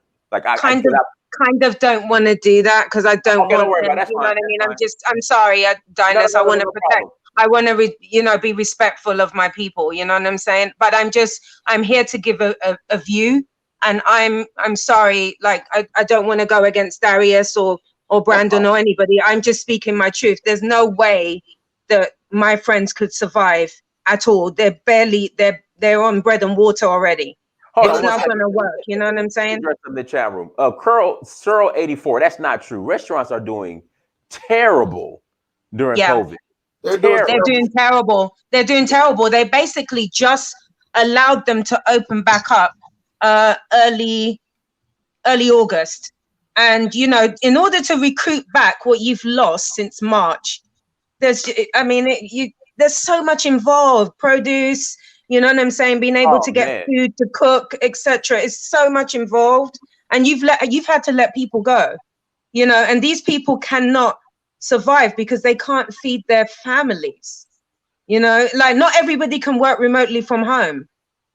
And some people just can't do that. You know what I'm saying? We've had to literally go mobile and deliver in order for them to get some money just to keep the building. they want to kill your friend's business so they can open up a Chick-fil-A or a Yes, Starbucks or some corporate exactly. owned restaurant right there. And if you if you do the research, I bet if you don't go too deep, you go deep enough, you'll see that one of these politicians in California has some type of stock in these different companies, or is like a minority owner of these different food places that have enough money to open up new locations during COVID-19. This is what it's all Exactly. about. This is liberal politics 101. I've lived in California my whole life. Right. California has gone downhill. The more liberal, the last Republican governor we had was Arnold Schwarzenegger. The more liberal we go, the more California goes to crap. And it's no way you can argue against that. You guys can Right. find all the talking points you want. You could talk about going overseas, the top 1%, and all this stuff. Look, we are speaking factual talk to you. If you can't understand it, that means you need to go back and study and understand the position. Because there is one thing about you I know. As you get older, your thinking will start to reflect mine. Man, listen, and let me Can I interject real quick. respond? Hold on, let Can me I interject real also, quick. One sorry, second. go Hold ahead. on one second, guys. Guys, hit that like button again. We have 423 people watching. Again, if you could please hit the like. I mean, guys, hit the like button. And Darius, let me say this. I used to be super liberal when I was younger. I was liberal as well. And then, like Brandon said, once you have responsibilities, you start to travel. I'm gonna tell you what happened to me. So I used to live in California as well. And when I was doing this is back in 2010, like I think it was fall of 2010, like maybe September, October. I received my first bonus check at my job. When I looked at those taxes that got pulled out of my check, I said, oh, hell no. In fact, it was so much. I called my boss. I said, you know what? You guys, I think you guys made a mistake. Yeah. And he was like, no. And he said, Diane, this is exactly what he said. Nathan Collins, my boss. He said, Dinus, calm down. It's called taxes. And I just said, I was like, this can't be right. So I was supposed to get this much because they had to, you know, they break it down by tiers. If you Yes, yeah. amount, if you sell this amount, you receive this amount of you receive this amount of a bonus. So they break it down by tiers. And I'm like, hold on, this is like you guys then took half of the tier. Like they took like almost 50%. I was about to lose it. He was like, Dinus, it's taxes. I'm sorry, buddy. It's Yeah. sorry. Yeah. Dinus, But guess what? But guess what? Also, Dinus, Can I? you know, like I work because you know, like I work here and also in the UK because I'm a production accountant. So I work both. So can you imagine being stripped of taxes here and also being stripped of taxes when you're working home in the UK? Mm-hmm. So I mean, you know, we're not the winners. You know what I'm saying? At the end of the day. And also my other thought on this is I wanted to talk to Brandon about the mask thing. When I go home to London, they're allowed to walk into stores and say, I am exempt, and walk through the store without a mask on. So the lockdown situation is different globally. You know what I'm saying? Because I was with my brother-in-law. We walked into a store like Best Buy. I had my mask on. He told them I'm exempt and walked through the store. So, you know, I mean, it's, and I'm not trying to do tit for tat, but I'm just saying that, you know, different rules apply, you know. But I'm in honestly to the earlier question, my friend's business will not survive, and neither will my family's business in Florida. Neither it will not survive if there's another lockdown. It will be DeSantis, like they're wide open. But let me ask you this, Jahari, your friend's business in West LA, were they affected by the protesting and riots? Because I know they were destroying all types of businesses. No, they wasn't. Thank God. They had a few, you know, like knocked over stuff, but nothing too drastic to the building. I was. Yeah. Where do you live, Brandon? I live in Long Beach. They burned down my damn dojo. Yeah, I saw that. They burned down my damn dojo. And did Darius come to help me, give me a quarter to rebuild it? No. Did any liberal person talking about, oh, this is for freedom, give me a quarter to rebuild it? No. I get to not only pay higher taxes, I'll tell you, my last paycheck was $3,400. That's how much I made. But when I got my check, it was $2,500. So I'm paying more in taxes than some people are making in a week. And then my business is burned down by a bunch of so-called freedom fighters, and no one's going to come help build that for me. People sit up. I agree with the point. People who support liberal policies just are people who don't have anything. Because they don't got nothing to lose, so they could vote for ridiculousness. Can I respond here? Yeah, I don't live in California, but I live in South Carolina, one of the poorest states in the entire nation, and one of the states with the highest poverty rates in the entire country. We're ranked like, what, 45th, 46th? We're ranked dead bottom at education. And this is, he said, under liberalism. We're under a Republican-controlled state, and yet we have one of the highest poverty rates in the entire country, higher than the national average. So my point is that you get, like I said, I don't know the dynamics of California. Last time I checked, it has a high poverty rate and it's also the wealthiest state. So I don't know the dynamics of California, but based on where I live, well, I go to college in North Carolina, but I'm from South Carolina. We have an extreme high rate of poverty in both of these states. And fortunately for me, in my family, my situation, I'm stable, but I know plenty of my friends who don't have access to internet or electricity. So can you please? For Brandon. So why would, if you're saying under liberalism, this is how it's going to be, then how come under these two red states, they are some of the poorest, if not the poorest states in the union? Can you please tell me that?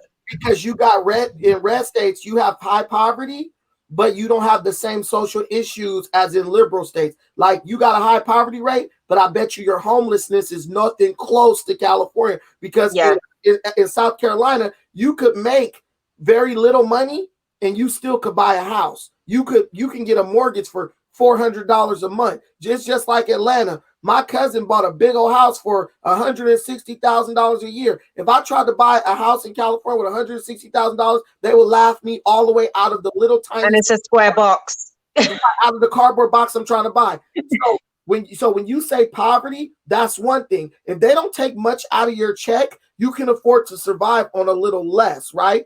And there's no hyperinflation. When you come to California, they're taking your whole check in taxes. There's hyperinflation, and your rent is extremely high. So then people are homeless, living in cars. How many people, Darius, do you know living in cars or living on the side of the road? Probably not many, because even though you have a high poverty rate, the cost of living is way lower. So on the national scale, that's poverty. But in South Carolina, you can survive off of that amount. It doesn't translate. I like the way you tried to make it the same thing, but it doesn't. You come to California, Darius, I will fly you here. Let's take a walk down Skid Row. Skid Row. I've been to California. Forget it. Skid Row's a mess right now. And everybody on Skid Row, probably most of them, 90% of them, get a check from the government every month. But the check is not enough to live. Exactly. It's not enough to live. There's no way that they can survive off that check. Anywhere. Even in the poorest parts of Los Angeles, they would never be able to survive, pay rent, and be able to eat food. It's impossible here. And that's just how it is. That's the real deal here. I'll let Sub-Zero speak. I was going to ask a question. Hold on one second. Sub-Zero, go ahead, bro. Hey, what's going on, man? Glad to be back, man. I had a great time on here the other day, being called coon and stuff. This brother, Brandon, I think that's his name. I hadn't listened to the whole thing, but what I've been hearing, the brother speaking hot facts. I mean, I'm from Alabama. You can make $10, $12 an hour, get an apartment. You can actually get a mortgage, buy a house, and your mortgage will be $200 and some a month on like a $35,000 house in a decent area where you don't have. It might be black, but it won't be like throat slitting black. You know what I'm saying? Like black, but I know where you can get a $6,000 house at. Like that. This is when you're in the South, you know how to get it like you live. You know what I'm saying? So yeah, the southern states. And another thing, there are three statistics I think that are kind of just dispel this myth, that the red state myth. First of all, Tennessee, Texas, and Florida have basically received 1 million people in population over the last decade, whereas California, Illinois, and New York have lost 1 million. Right now, their policies have ruined. They're actually entertaining moving their tax rate up to 16% for the state. They just made an announcement that they're going to get rid of fossil fuel cars in the state of Alabama. The forest fires that are going on, not Alabama, I mean California. The forest fires that are going on in California are the result of mismanagement. There's just failure at every turn. And just because I live in the South doesn't mean it's perfect. But when you say poverty in the South, $25,000 down here in Alabama or Georgia, or depending on where you live, is comfortable as hell. It's not, you know what I'm saying? It's just not. Like you can get a house for $35,000, $40,000 and it's decent. You got 3-bedroom, 2-bath, central air, everything. 2-car garage in the South. You can do that. You cannot do that in California. My brother lived in Irvine for years. I used to go out to the Irvine Spectrum Center and hang out. It's a beautiful area, but I mean, the rent was ridiculous. The houses, $500,000, $800,000, and he had a house he was trying to buy for $450,000. And then when he moved back to Alabama, when my dad passed away, that house was worth $1.7 million. He said he wished he had bought it. So I used to live in Irvine. Say it again. I used to live in Irvine. My rent was $200 a month for a 1-bedroom. That's what I'm saying. So black people, especially with us being the lowest skilled labor in the country, would actually benefit from coming to the South. You got areas like Lowndes County, where it's a bunch of black people that own land. In fact, 35% of the businesses in the state of Mississippi are black owned.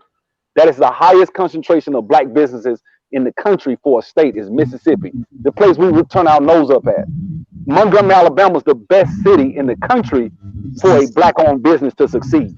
Montgomery, let's boycott Montgomery, and I don't want to live there, but that is, I can give you information on that. So there are pros and cons, but I think we're at this juncture, the cons aren't as bad and aren't as glaring for the South. Education system, if you somebody you got a skill set, You can pay and have your child go to a private school. You can skip past bad education system. California got the worst education system in the country. Bottom 10. Yeah, they're bottom 5. Yeah, they do. Bottom 5 every year. Hold on, hold on one second. Let me bring somebody else in here real quick. I got some people waiting. Here we go. Somebody needs to mute their mic. Yeah, I think that's Darius. Anxious man. Anxious man. Go ahead. Anxious man. Anxious man, unmute yourself. He's anxious. Anxious man, unmute yourself. Okay, oh, am I okay now? Yeah, go ahead. Okay. I've been listening to you for quite a while. I noticed recently you've got all these Republican sorts coming on and talking all this smack, supporting Donald Trump, and give the impression the Republicans party is the enemy and is the good guy, and the Democrats the enemy, and been bad for Black America, and this talking point of this neocon mentality, right? It kind of angers me, but I'm trying to retain a kind of a civil tone about this, right? Especially for these young guys who don't know the crap that's gone on. The stuff that Republican administration, especially under the guys who brought in the crack cocaine to the Black neighborhood and screwed up Black people for decades so they could provide weapons to support these regimes, to support right-wing causes, right? And then Black people have had to live with that. Now you got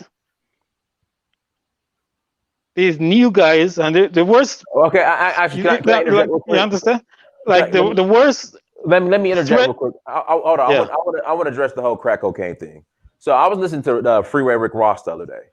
Yeah. He was saying before the crime bill, like literally, if you got caught with crack cocaine, they would just let you go because they had no clue what it was. Like, and then before the crime bill, if they caught you with crack cocaine, they might put you in a holding cell and they'll just let you go. They treated crack cocaine. In fact, they treated weed worse than crack cocaine. It wasn't until Joe Biden's crime bill that the damage was done. Yeah, but you see, we're throwing slings at Joe Biden. I'm can I respond for that? No, so it goes away. No, address that. That's a fact. Yes, I'm addressing that. If you listen to Joe Biden last night, if you listen to him, 100%, 100% of the senators, all of them, both parties, supported it. Okay? This was the mentality at the time, and nobody wanted to be seen as being weak on crime because their job's on the line. They could get voted out. And that's American politics of left wing and right wing. Right? And the Black people has been the victim for a generation. But this is a sideshow. Ronald Reagan and other Republicans before him who started the war on drugs to screw up Black people. Okay, but the war on drugs was right? not put. Look at what happened. Started with Richard Nixon. Donald Trump put in 50. Donald Trump put in 50 judges recently. Kamala Harris brought it in. How many of them were Black? Not a single freaking one. You look at his administration representation. How many niggers are there in there? Hold on, brother. Where you from? Okay. You're from America. Where you from? They don't want. They try to pretend that they're Black people's friend. Brother, where you from? Fortunately, I live in Canada. Fortunately, I live in Canada. I don't have to deal with that Yankee crap. You guys are so messed up in your head. We're looking at you and we're laughing. What a joke it is. And you guys down here with the white people's talking point and swallowing that crap. When you look around the world, you look at Europe. This brother been talking for a minute. He's not letting nobody talk, brother. Go ahead, I'm listening. Okay, so let me ask you something. So, as a Black man in America, yes, we're the lowest educated group in here, and we're the most displaced when illegal immigrants. One second, Sub-Zero, brother. You're coming off kind of muffled. Like, I want people to really hear this. Like, that better? Yeah, that's better. Go ahead. There you go. Okay, so we're the lowest. We have the lowest skilled labor, right? So when illegal immigrants jump the fence, okay, so when illegal immigrants come to America, whose jobs do they displace first? They're taking, a lot of times the ones who are coming, they're taking jobs that black people won't even take. And then when they climb up on the top, when they go up on the food chain. Hold on 1 second. Yeah. My dad raised me in construction. I flipped houses for 6 years. I've been in construction. I've been around. I grew up around. When I was a kid, it was all black men doing those jobs, having those skilled jobs. You come in Atlanta, you go anywhere in Montgomery, Alabama, which is not known for illegal immigration, but every construction site is Mexicans that barely speak English, and they ain't making no damn $5 either. Can I respond? Black men, hold on, let me get it out. Black men have been displaced by illegal immigration. Dr. Claude Anderson talked about this. This is a valid point. This ain't about no damn white talking points. I'm talking real shit. So it's like when I try to talk about shit that help black folks, I get called a coon for really trying to help black men, saying, hey, building a wall will help stop these illegal immigrants coming and taking jobs from black folks. And that's Conan. That's white talking points. That's math. That's what it is. Can I respond? Go ahead, Jari. Anxious man. Go ahead, my father was an immigrant here, and it's within. I'm listening to you because you don't live in America. My family live here. They live in Florida. They live in New York, and I live in LA. And I'm telling you, it's not what you're saying is not true for me and where I sit. I'm talking about my friends and my family. If we have another lockdown, and that's just the bottom line for me, their business is over. Everything that they've worked so hard for is done, is finished. So for me, I don't support Biden or Trump, but I'm just saying, when I look my friends in their face and my family in their face, because my dad left a construction business for my family when he passed away 2006. And when I look at my family and they can't put food on the table for their children and they have to stand in line at food banks to feed their kids, that's a big issue. So you're living in Canada, but you don't know what's going on right here for us as black people right here where we're sitting. It's devastating. And if there's another lockdown, it's going to get worse. Go ahead, Darius. Yeah, there's two things I would like to address. The first one is for Anxious Man. Yeah, you can't compare your response living in Canada to America because you guys are receiving money. Your government is doing stuff to make sure that you don't get evicted. You guys get the stimulus checks. You guys get, how to make sure the rent moratorium so that you guys don't get evicted. Your healthcare system is taken care of. So there are things that you guys don't have to deal in Canada that we have to deal with in America. Secondly, when we talk about Hispanic immigration or talk about why these Hispanics, do this and that, it's kind of, I would say that's kind of disingenuous because when you talk about in the construction industry, it's specifically Mexicans and usually, like you said, Atlanta, Texas, New Mexico. But if you were to go to a place like Miami, it's Cubans, and Tampa, it's Venezuelans. So I think to just put the monolith, it's really, that's where it really comes from. And it's also due to the fact that those immigrant groups. How old are you, brother? How old are you?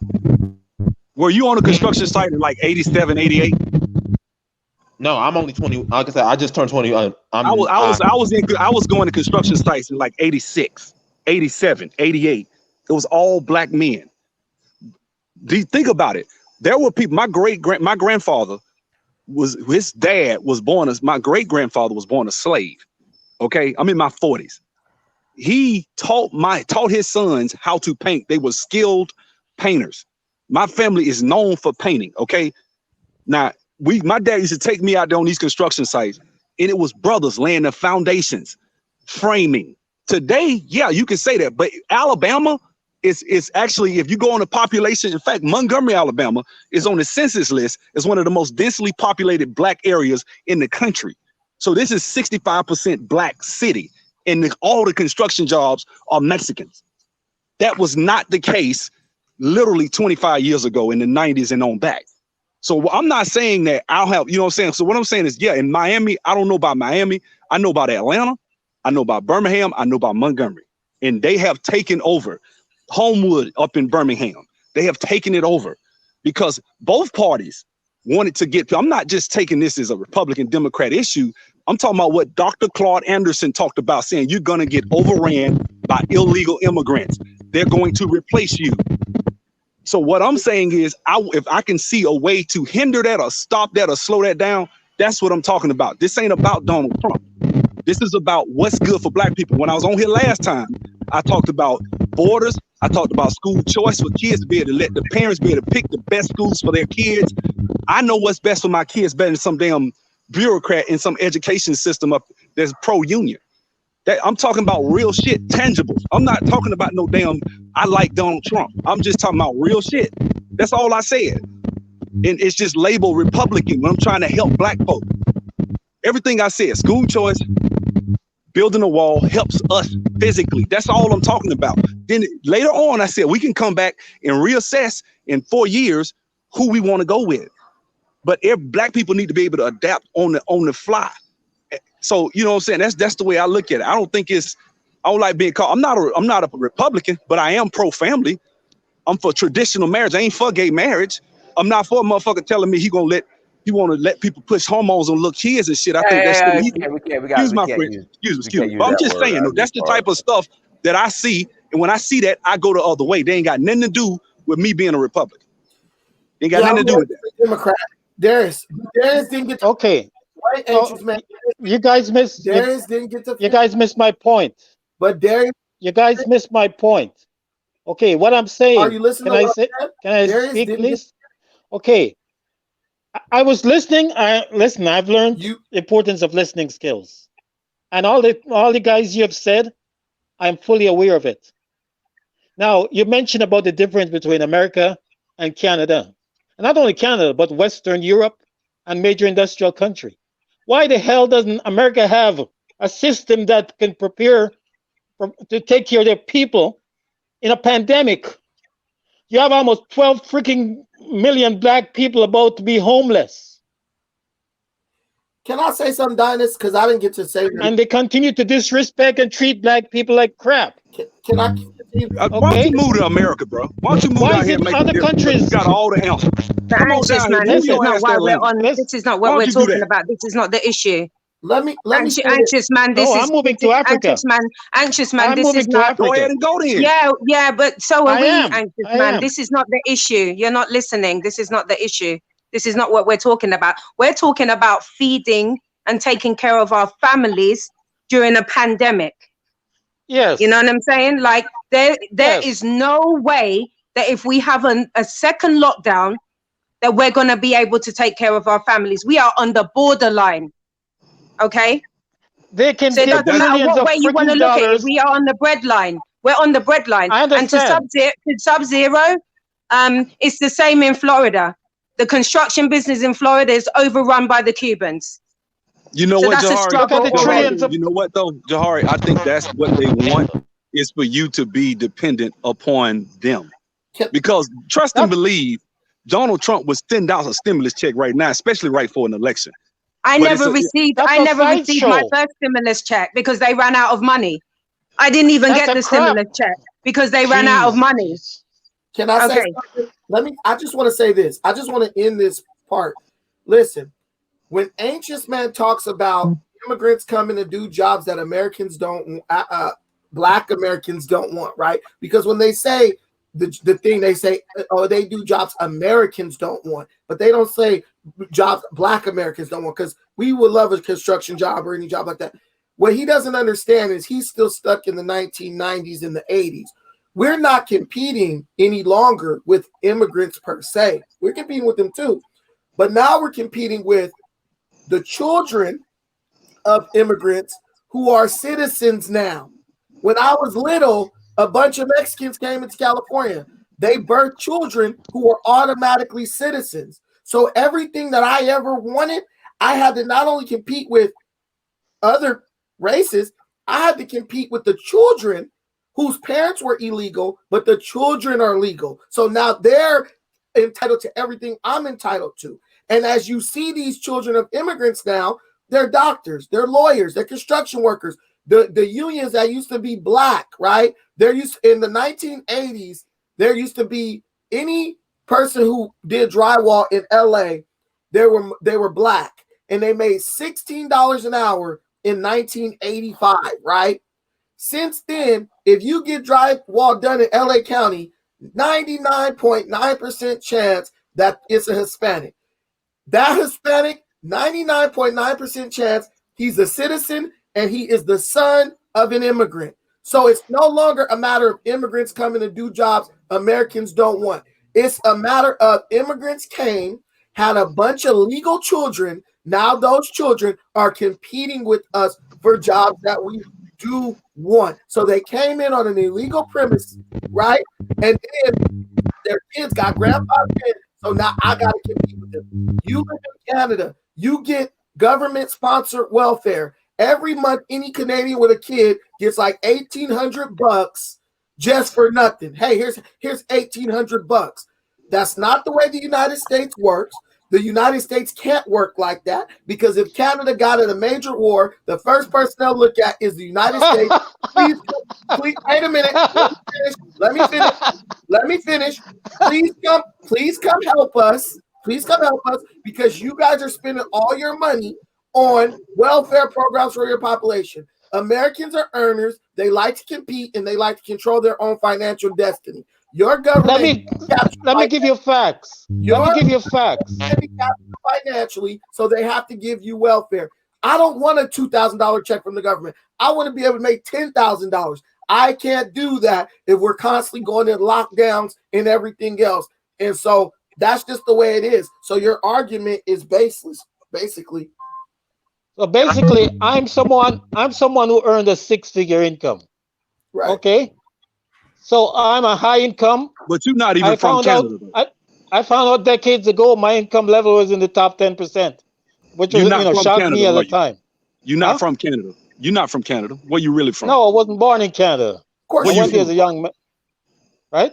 Where you from? What country you from? What country you from? Where you from? I came from the Caribbean. Of course you did. Okay. Anyways. So why you ain't stayed up? What I'm saying is, you came here. Wait a minute. You came to America. Can I finish? Go ahead. Can I finish? Okay. If you look what just happened, how many trillions of dollars America friggin' gave to Wall Street and made the top 1% how much freaking more richer. And yet they can't give money to niggers. What the hell? Because that's the way the economy is structured. Oh wow! Okay. He's referring to the way they talk about black people. I don't think he was saying that. But Dinus, hold on. Let me say this right here, Dinus. This is what I wanted to say. My thing is I find it hard to listen to someone who is not even in their home country, move to another country for a better life. Basically, is dare I say, taking an opportunity from somebody that's probably born in Canada, right? Talking about us who built this mug, who came here, our ancestors built this country. Then you talking down to us, talking about America. Then you talking about you finna move to Africa, like the arrogance. I wouldn't dare go. I done been all over the world. I wouldn't dare go and talk down about Ethiopians. When I was over there, it was messed up in a lot of ways. I ain't talk down to them people like that. The condescension of this, and I don't hate everybody from a foreign country. I got students, everybody cool. But sometimes you run into them ones with this real condescending attitude, and it really shuts the conversation down because he came from a way very pretentious, talking down instead of really hearing where people were coming from. Yeah, I respect that. I respect what you're saying, and I like I'm from the UK. My father was an immigrant here, and I understand everything that you're saying, but I think he missed the point. He didn't understand what we're talking about. The whole issue is, if there's another lockdown, we're finished. You know what I'm saying?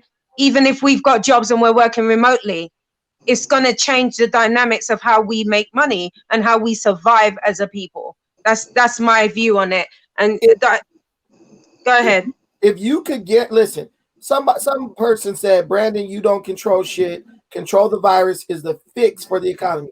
Here's the thing: if you could guarantee me that shutting the country down again would end coronavirus, then I would be all for it. But based on the science and based on our experience, we know that shutting down the country is not curing coronavirus. Because if you're from the UK, Jahari, even though you guys had shutdowns in Europe, they had total shutdowns in Europe. People were still dying, and right now they are experiencing humongous spikes. So shutting down the economy is not going to get coronavirus. So not only are you going to die from coronavirus, you're going to die broke and watch your children starve to death, right? And you're going to destroy the greatest economy in the history of the world. Let me help you a little bit, brother. I agree with you 1,000%. Also, what they're not telling you is a lot of the death rates of other diseases are recording record lows. Yeah. Because what they've done is they've recorded if somebody got cancer and they died of cancer, but they had COVID, they say it was COVID. That's happened a lot too. That's true. Also, that's actually true. Also, I think what is it? New York has New York and New Jersey has almost 35% of our deaths, or some ridiculous number like that. And the governors of New York, the governors of Michigan made choices to send sick young people into elderly homes where people had higher, propensity to get the disease and really be fatal. They made bad decisions, bad leadership position, which is what this brother Brandon was saying before I got on here about leadership under these people's incompetency spiked the levels. Now, I'm not saying nobody should die. I don't want to see nobody die from nothing, but I just think you're right. I do agree. I think shutting down an economy is probably the worst thing you can do because people are dying from depression, killing themselves. Suicide is up. People are getting killed, raped. If you add up the net effect of shutting it down, like right now, New York is still shut down. They up 200% in crime, 80% in murders. Like they got almost double the murders they had this time. True. That's absolutely true. So add the murders, add that into the mix, add all this other stuff that's going on, and the net effect of it is it's hurting people, and they're doing it for political expediency for an election. People don't believe. Well, Brandon, one second, guys.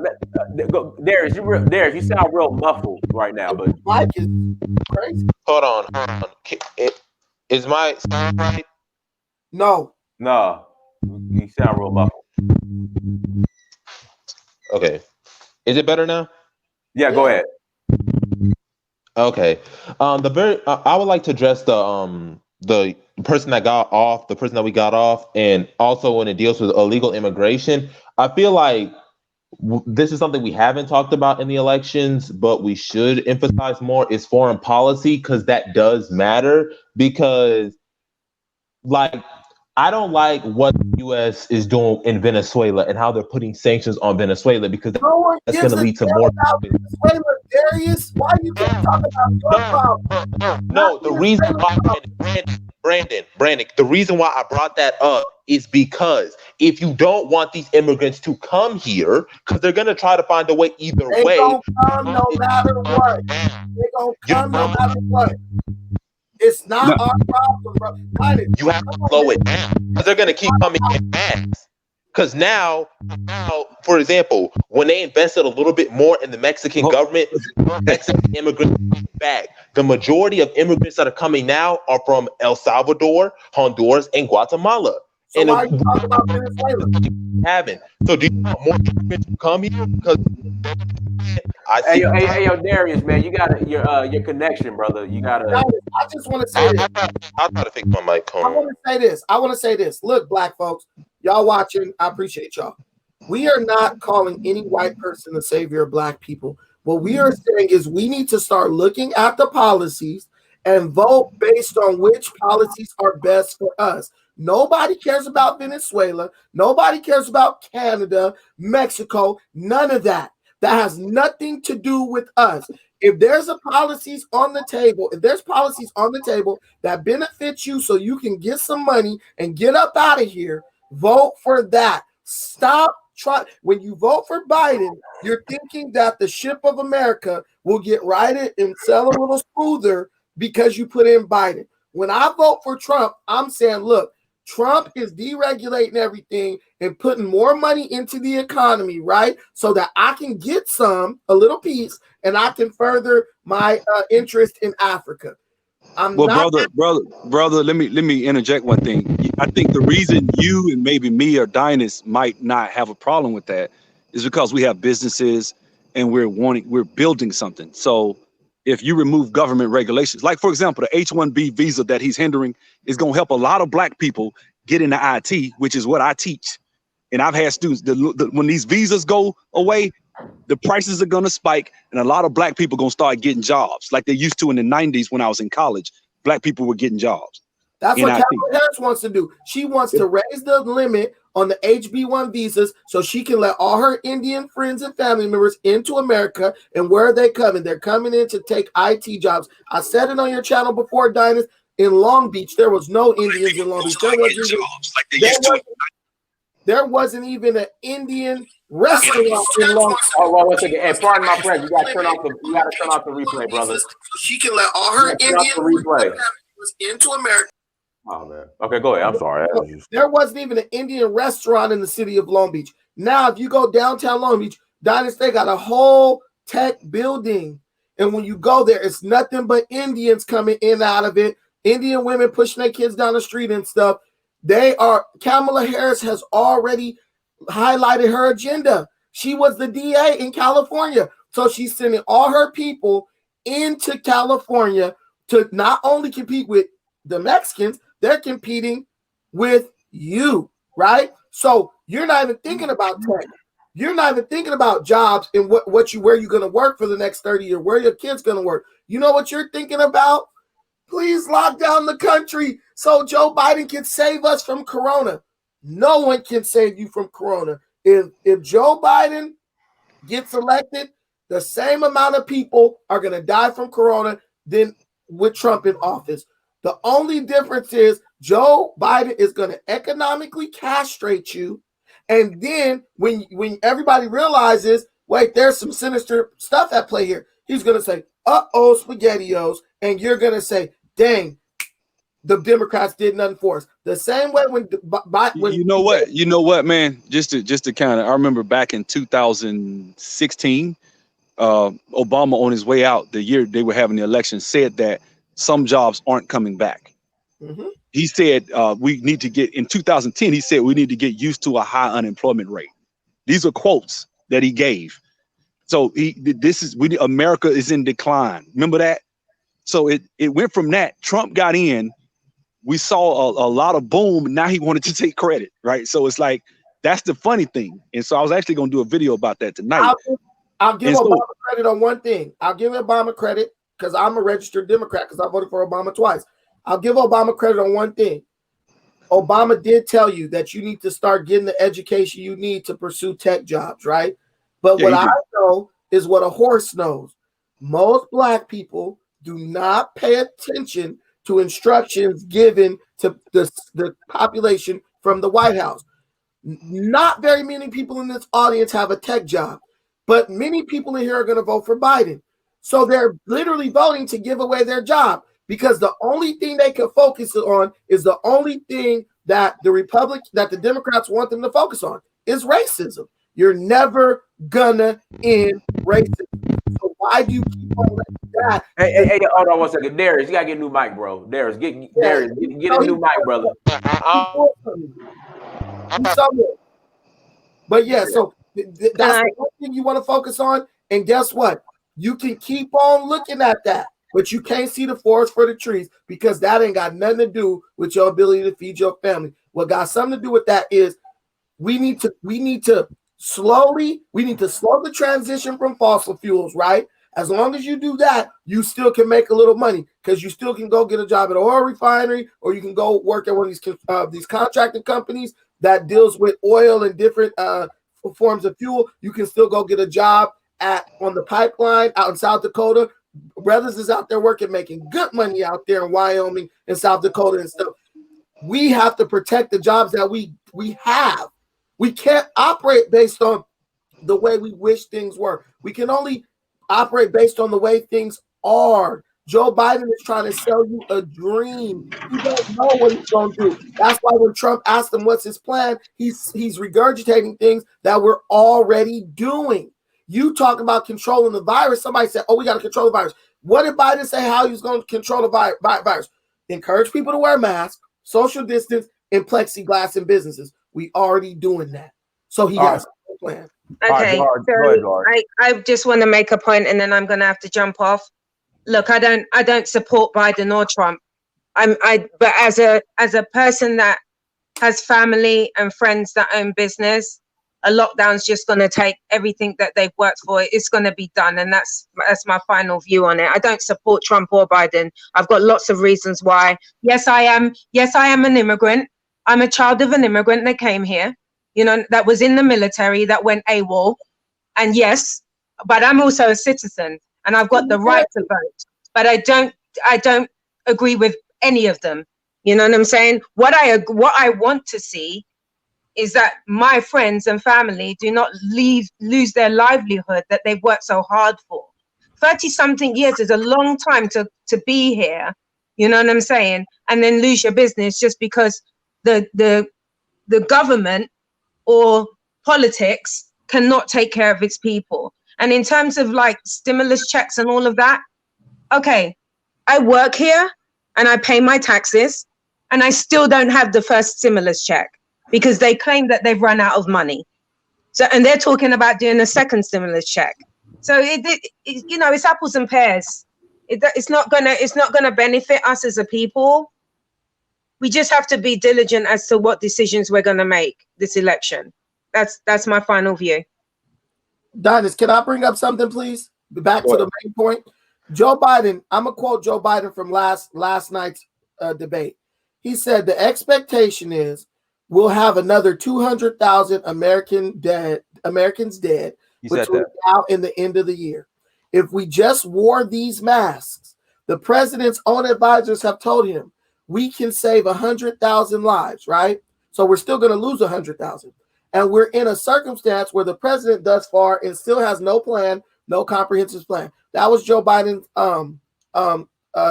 statement. Now, I want to ask you one question, Dinas, and everybody in the audience, I want you to answer this. Dinas, have we not been wearing the masks? Have all Americans not been wearing these masks? It depends where you go. I know, but see, that's the thing, Brandon. Even when the lockdown started, like here in Atlanta, in the hood, Negroes ain't wearing no mask. But the people who even were wearing masks in certain states and stuff still had spikes. In New York, everybody was wearing their mask. Brandon. Yeah. Brandon, let me say this, man. One second. Nobody was going to stop that virus. Sub-Zero, you got an echo, but one second. Everyone, like, share, and subscribe. We almost have 500 people watching. Again, we have almost 500 people watching, so please like, share, and subscribe. Also, make sure you go to dynastymirror.com, get your children's books. Everyone get one for your uncle. Well, not your uncle. Your niece, your nephews, cousins, brothers, sisters. Make sure you go get It's Libation Time. And yes, buy one for your uncle as well. He needs a book too. Go to dynastymirror.com and get your book. And also too, make sure you buy your shirt, everyone, African Ancestral Roll Call on dynastymirror.com. Again, go support and buy your merchandise and tour April 21st through the 30th. We are going to Sierra Leone April 21st through the 30th. We are going to Sierra Leone. If you're interested, hit me up. Go to dynastymirror.com and send me a message. Hold on one second, Sub-Zero. Pardon my presence. Are you there? Pardon my presence. Yes, I'm here. Can you hear me? It's real. I got these Obama phones going. He driving. Okay. Hold on. Can you hear me? Yeah, that's better. Go ahead. Okay, perfect. Say is that especially in the Western Hemisphere, right? The United States and Canada, because I'm from Canada. The United States and Canada, it's the Western Hemisphere. The whole reason why it's populated is because of immigrants, right? When you have people on boats coming from England and other places in the Eastern Hemisphere come over, it's all run based on immigration. So that's the biggest thing that is required for the U.S. and Canada to operate. If they don't allow immigrants to come in, then things go south. The reason for that is because exploit immigrants, right? we all know that the reason why you have people that are Hispanics that are coming in getting the jobs is not because they're better workers. It's because they're willing to do the same work for a lesser amount of pay. That's the only reason why, right? On top of that, you have people who are coming countries who have the knowledge and are willing to come over here to do the exact same amount of work for a lesser pay. And this is why people who have been here, whereas Black Americans who have been here since inception, they're getting out of the whole equation as far as the job pool. But the one question I have for you guys is, usually immigrants, when they come in, they start from the bottom and then they make their way up. They move up. What happened in regards to Black Americans? I'm asking a question. I'm not pointing the finger. But what happened? As far as Can I help you? I actually. Hold on. Go ahead, Sub-Zero. Part of my presence, man. You calling in with that cricket wireless Obama phone. I mean, let me say this, man. That's that Obama phone. Go ahead, Sub-Zero. That's actually a great point the brother actually pointed out. I actually go in on that on my channel. I do think that there's a few things that you can point to historically that had that entrepreneurial drive and that fighter spirit beaten out of Black people, which is why I'm a proponent of reparations. And I think that historically, through the history that's been in America, I think now it's kind of like that woman that's been beaten or raped or something. Now she has psychological issues that it may not be there. She's with another guy, new relationship, or, you know, some people say, well, she's still with the man, whatever. But what I'm saying is Black people in America, there is a difference if somebody can come with the same fro, same dark skin, same big nose, work hard, put his nose to the grind, and next thing you know, he's living in a nice house, making more money than white people, living a better life. Their kids are going to Harvard, beating out the Asians, because you see this with African immigrants, not the rich ones either. I'm talking about poor African immigrants, right? And so there is something to be said about non-biological behavior, i.e. culture of African Americans that has been affected by slavery. So I think we need people like me, Dynasty, and to be out here saying, hey man, you can do it. It doesn't have to be this way. You don't have to, you know, look, I think when you keep telling, because it's very prevalent in our community to tell Black people, the system is designed for you to fail. You know, the white man won't let you do this and do that. The white man is God, right? So we think like that. We don't say he's God, but that's what you're really saying when you say it's designed for you to fail. So you know what? Since it's designed for me to fail, let me put 30 minutes in a night. Let me graduate high school not being able to read, right? At a basic level. And then you call racism when you gave them the damn victory. You didn't bust your ass. You didn't do what you were supposed to do. Let me answer. I'm going to defend Black folks right now real quick, because I grew up in one of the places before immigration even hit y'all area.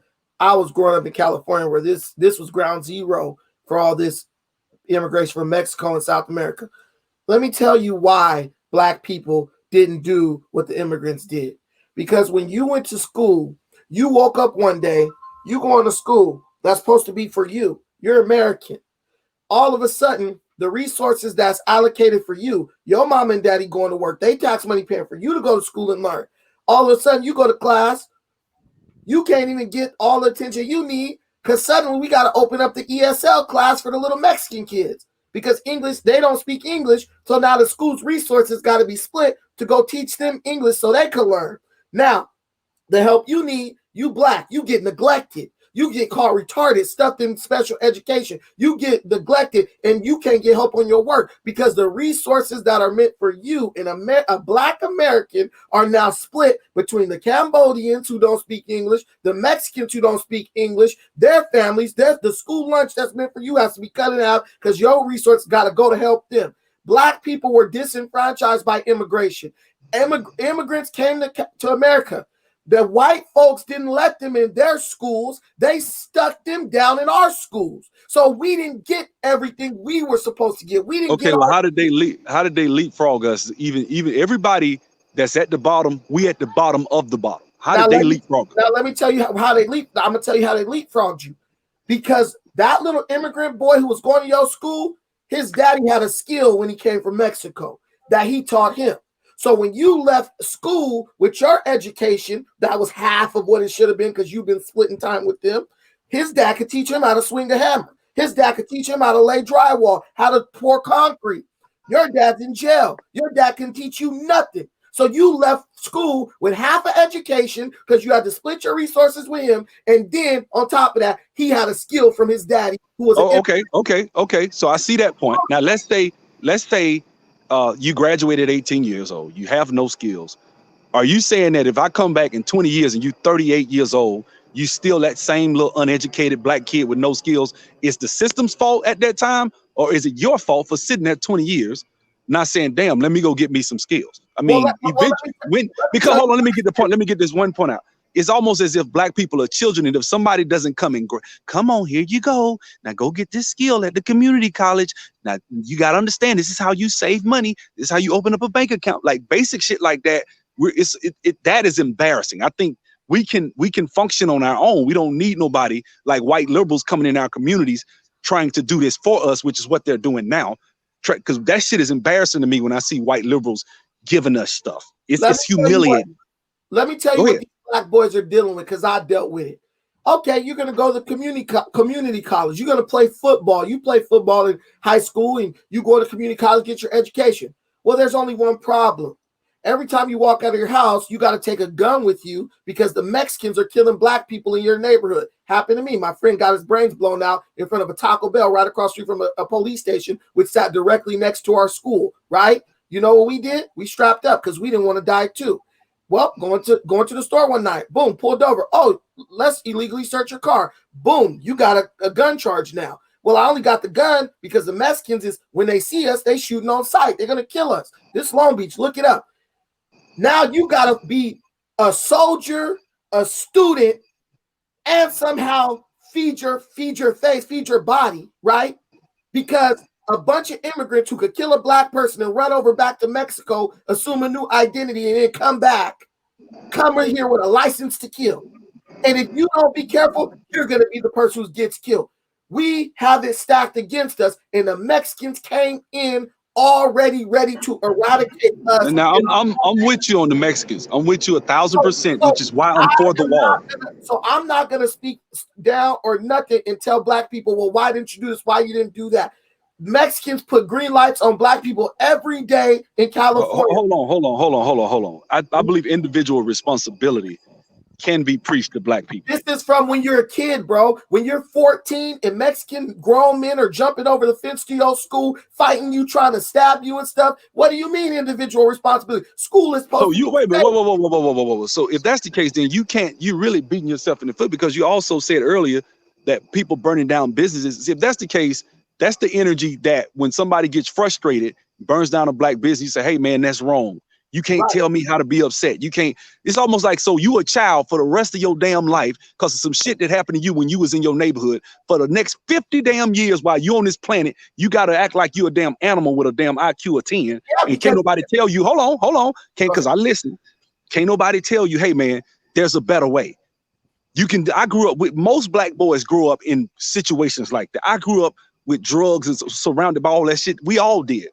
Damn near every middle-class black person has the exact same story. I don't have to ask Donis. I know he got it. I know O'Shea got it. I know I got it. I know you got it. We all got that story. But every black man you see that's out here with a job, with a house, doing something, got that same background. We cannot let that be the only reason why that you can't, you saying you can't even go to college and get a skill. Like shit. Bro, black men graduating every day with college and skills, and I see it all the time. I run an academy where people are being taught, and they going out here making $100,000 because I taught them. All somebody had to do was just show them a way. Exactly. It's a way out there. It ain't always. The way ain't always just. Damn, it's just in, because listening to that shit, I want to shoot myself in the head. Damn, if the Mexicans don't get me, the police gonna get me. If the police don't get me, I'm gonna fail because the system is designed. And no, fuck that, man. You got to take the responsibility for yourself, because don't nobody care about you but you, bro. What I'm telling you is this. I'm a successful person to a certain extent. What I'm telling you is this. We deal with unique circumstances. You help people, you teach people so they can make money, right? And make a new life. But by the time they get to you, it's a million negative influence who are all impacted by the different circumstances created for them in their community. So all I'm saying is this: and none of it is their fault. It's always somebody else's fault. No, you got your own choices. But what I'm telling you is there's a reason why test scores in our communities are low. There's a reason why a lot of our kids end up going to jail before they're even 18. These are different characteristics of the society which perpetuate our situation. That's all I'm saying. Personal accountability. All right, hold on. So a person can work hard and get good grades at a school, and I mean, what's gonna stop them? Because there was some Asian kids that actually went to a school, I think it was in Philadelphia, and they went to the same failing school the white kid. The black kids was complaining about, parents complaining. Them Asian kids studied 2 hours a night on average, and they got Ivy League scholarships with the same damn teachers. Right. Yeah, right. But the black kids, so now we're talking about culture, which is what I said. We're talking about what you do on your own with your what the families are doing and what the individuals, not necessarily a system thing. I'm not saying there aren't better schools that you can find, but you can go to any damn school. I believe that shit. And if you bust your ass and work hard, you at least get somewhere. You might not get in the Ivy League, but you can improve your situation. That's the only option we got. That's why I'm for school choice, because we don't got no other option. Yeah, if your parents saying, you know what, you at a school where you getting jumped on, if your mom could have said, you know what, I don't want him here, we're going to send him across town to this school, like wherever, right? Some nice school. Right. So what I'm telling you is stuff that Trump supports, like school choice and stuff, that will help our community. But we are also dealing with the era where there was no school choice. You got to go to school. Yeah, you're going to get jumped every day, but you got to go to that school. So what I'm saying is we asked about how immigration affects us and why black people are having different problems. What I'm telling you is these are some of the reasons why there's issues with us. And this is why we need to vote for the policies that remove us from situations where we have no choice in the matter. We're getting screwed over. Somebody in the comments said, you got to understand Long Beach and LA and all that stuff, which is totally true. No kid should be forced to go to a school. Look, man, I'm from the side. I mean, it's areas like in New Orleans, it's areas, people, shit fucked up is fucked up everywhere. I'm not saying that Long Beach, I understand y'all kill real quick. We know, okay? That's well known, well documented. All I'm saying is, hold on, let me get it out. The two things that I'm saying, the solutions we must agree on. I think we agree on the solution. Build a damn wall, let's stop them from coming. That's number one, right? Right. Secondly, deport them motherfuckers. Get their ass out here. That's the way I feel about it, right? Come here the legal way, right? That's two. School choice. So if you in a failing school or failing situation, your mom can send you to an African-centered school or a private school with smaller class sizes. Agreed. You can actually shop and go to 3 or 4 schools till you find where your child is actually performing at a best level. They find a teacher that they take a liking to and your child actually benefits from that. That's much better than locking them in a school just because it's 3 blocks away. Way better. The point I'm making is this. All roads lead to voting for the conservative ticket in this particular election. There's nothing that the Democrats are offering that can actually help us. And of course, everybody don't live in LA, Roderick, but I'm giving my experience and my friends' experience. Everyone has their unique reasons. I'm giving what I saw. I still managed to make it, to a place where I'm, working on different things and I'm in a good position. Look, I know people from Selma, Alabama that have been through some shit. No, I don't discredit anybody's experience. It's street niggas everywhere. It's street shit everywhere you go. What I'm telling you is this. What the overarching theme is this. This is more reason why we need to start voting based on policies and not emotions. Because the reason why everything got the way it was, drugs and all that, was because we were continuously voting based on emotion, and we refused to play the long game when it came into politics. Every situation we credit any political party with could have been prevented by Black people paying more attention and being more actively involved in their local politics. Because guess what? We live in a democratic society. So the majority rules. If your people don't mobilize to fight for what's in your best interest, someone else is going to control your destiny. And that's what we're trying to do right now. I'm confused though, fam. Let me ask you something. When you say conservative, what do you mean? Because me being a conservative, just like I am a conservative. all black people are conservatives. They are. Well, for the most part. Even if they say they're not, they're still conservatives. And yeah, for the most part. Let me get the point out. But when I say conservative, individual responsibility, choice, responsibility for your actions is part of being conservative. All that. So it's not, when you say it's not your fault, that's the liberal. But mentality. I never said it's not their fault. It's not your fault. It's the system. It's not you.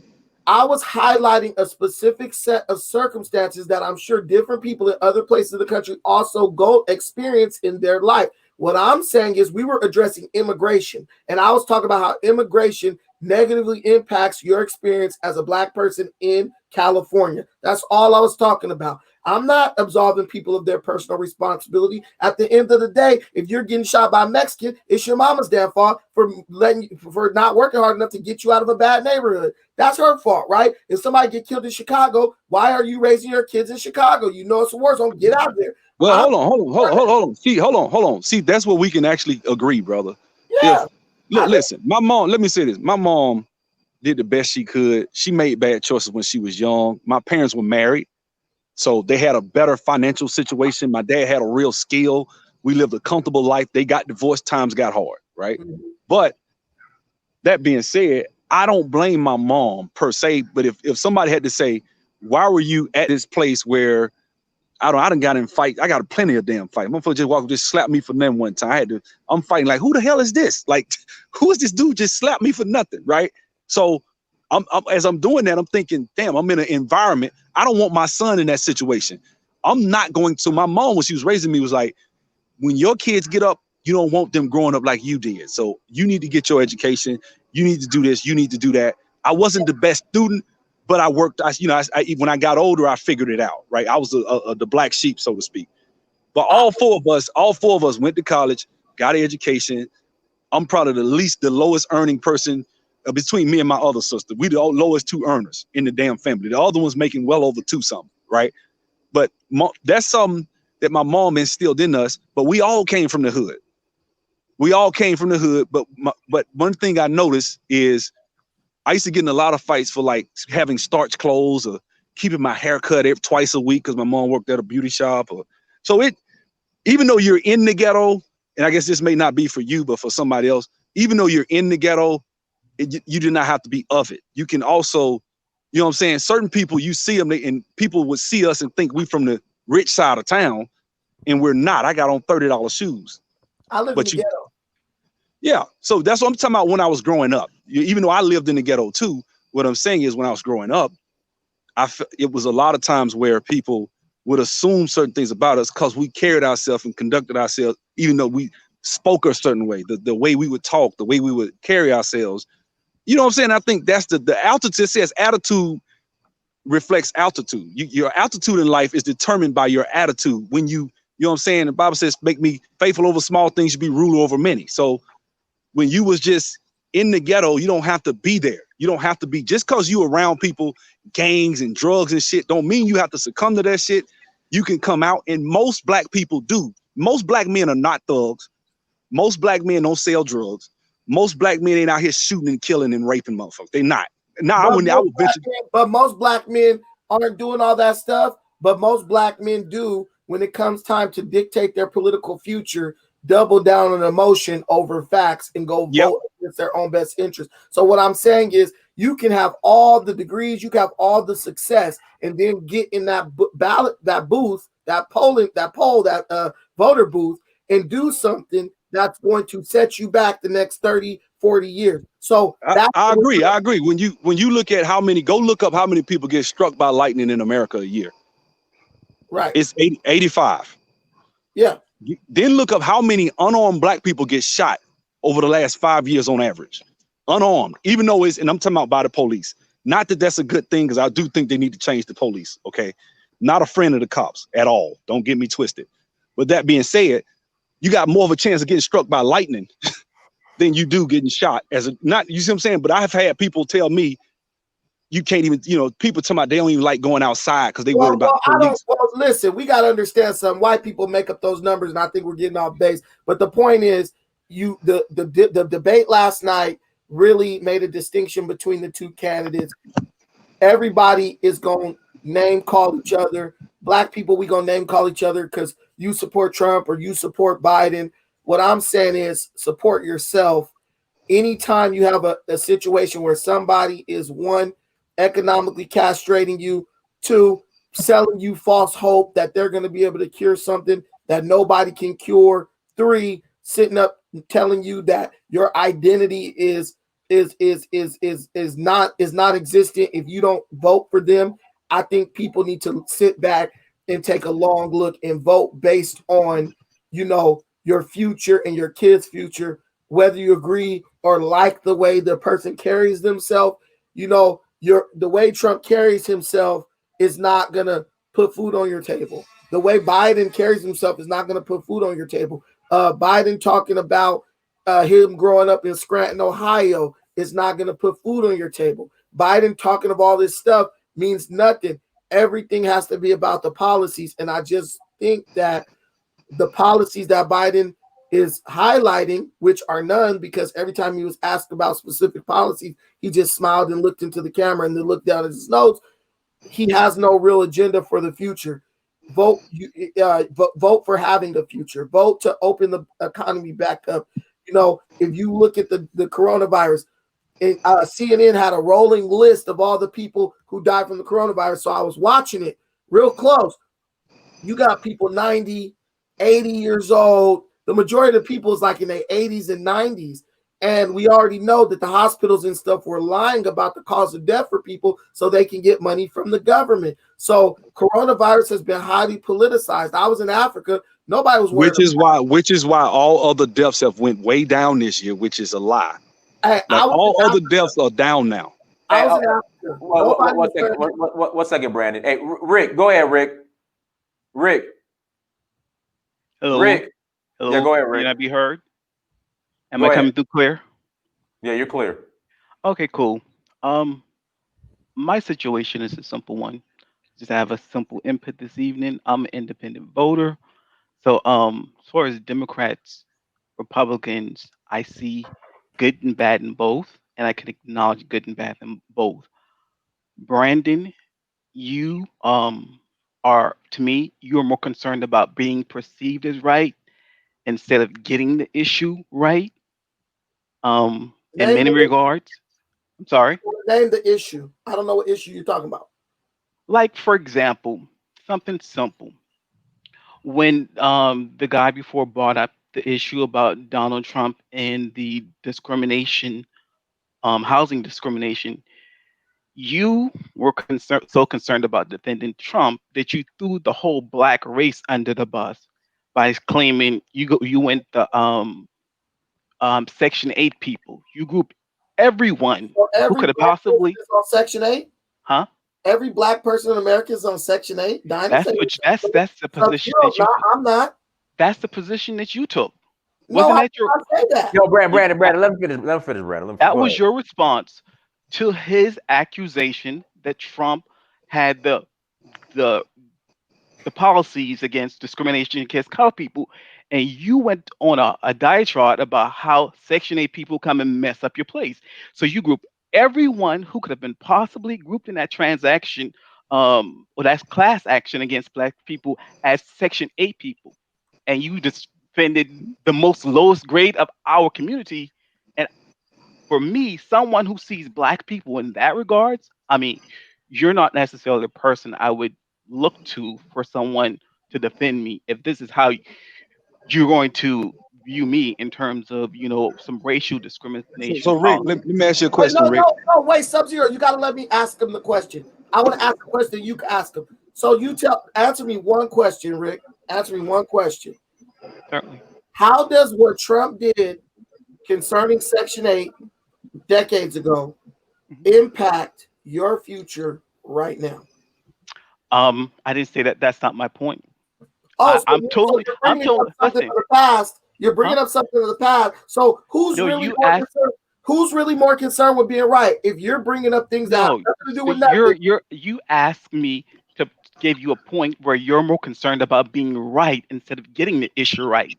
The issue, and when it comes down to discrimination of colored people, I think you would not promote people of color being discriminated. there was a lawsuit. So I mean, and he was found guilty. So the fact that you as a black person is getting up here and trying to defend an action that was went to discriminate against you, I don't understand that logic. You know what I'm saying? You're not trying to be right. You're not trying to get the issue right. You're trying to be right, and because of that, you just threw the whole black race under the bus. That was my point. That was my point to show you how you are in terms of how I perceive you. But Okay. I don't want to get So now that sidetracked. you've revealed me, so now that you've exposed me, Okay. go vote for Trump because it's in your best interest. You've Yes, exposed I me. am going. You And win. here's why I'm going to vote for Trump. And I urge everyone who's in the chat room to vote for Trump. There you I go. heard your. It seemed like your top issue was taxation was your top priority. Sub-zero one was school choice. My issue with Donald Trump is I perceive him as evil, a murderer. This dude, in terms of how he handled COVID, resulted in, to me, he was placed with a decision: the welfare of the economy or the welfare of the people, and he chose the economy to preserve that, to protect that, and as a result, people died because of that decision.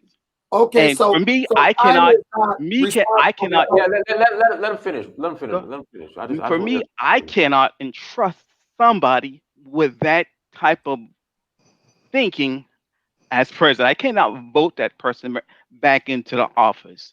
You So just for said me, you are. huh? You just No, said you're voting for Trump.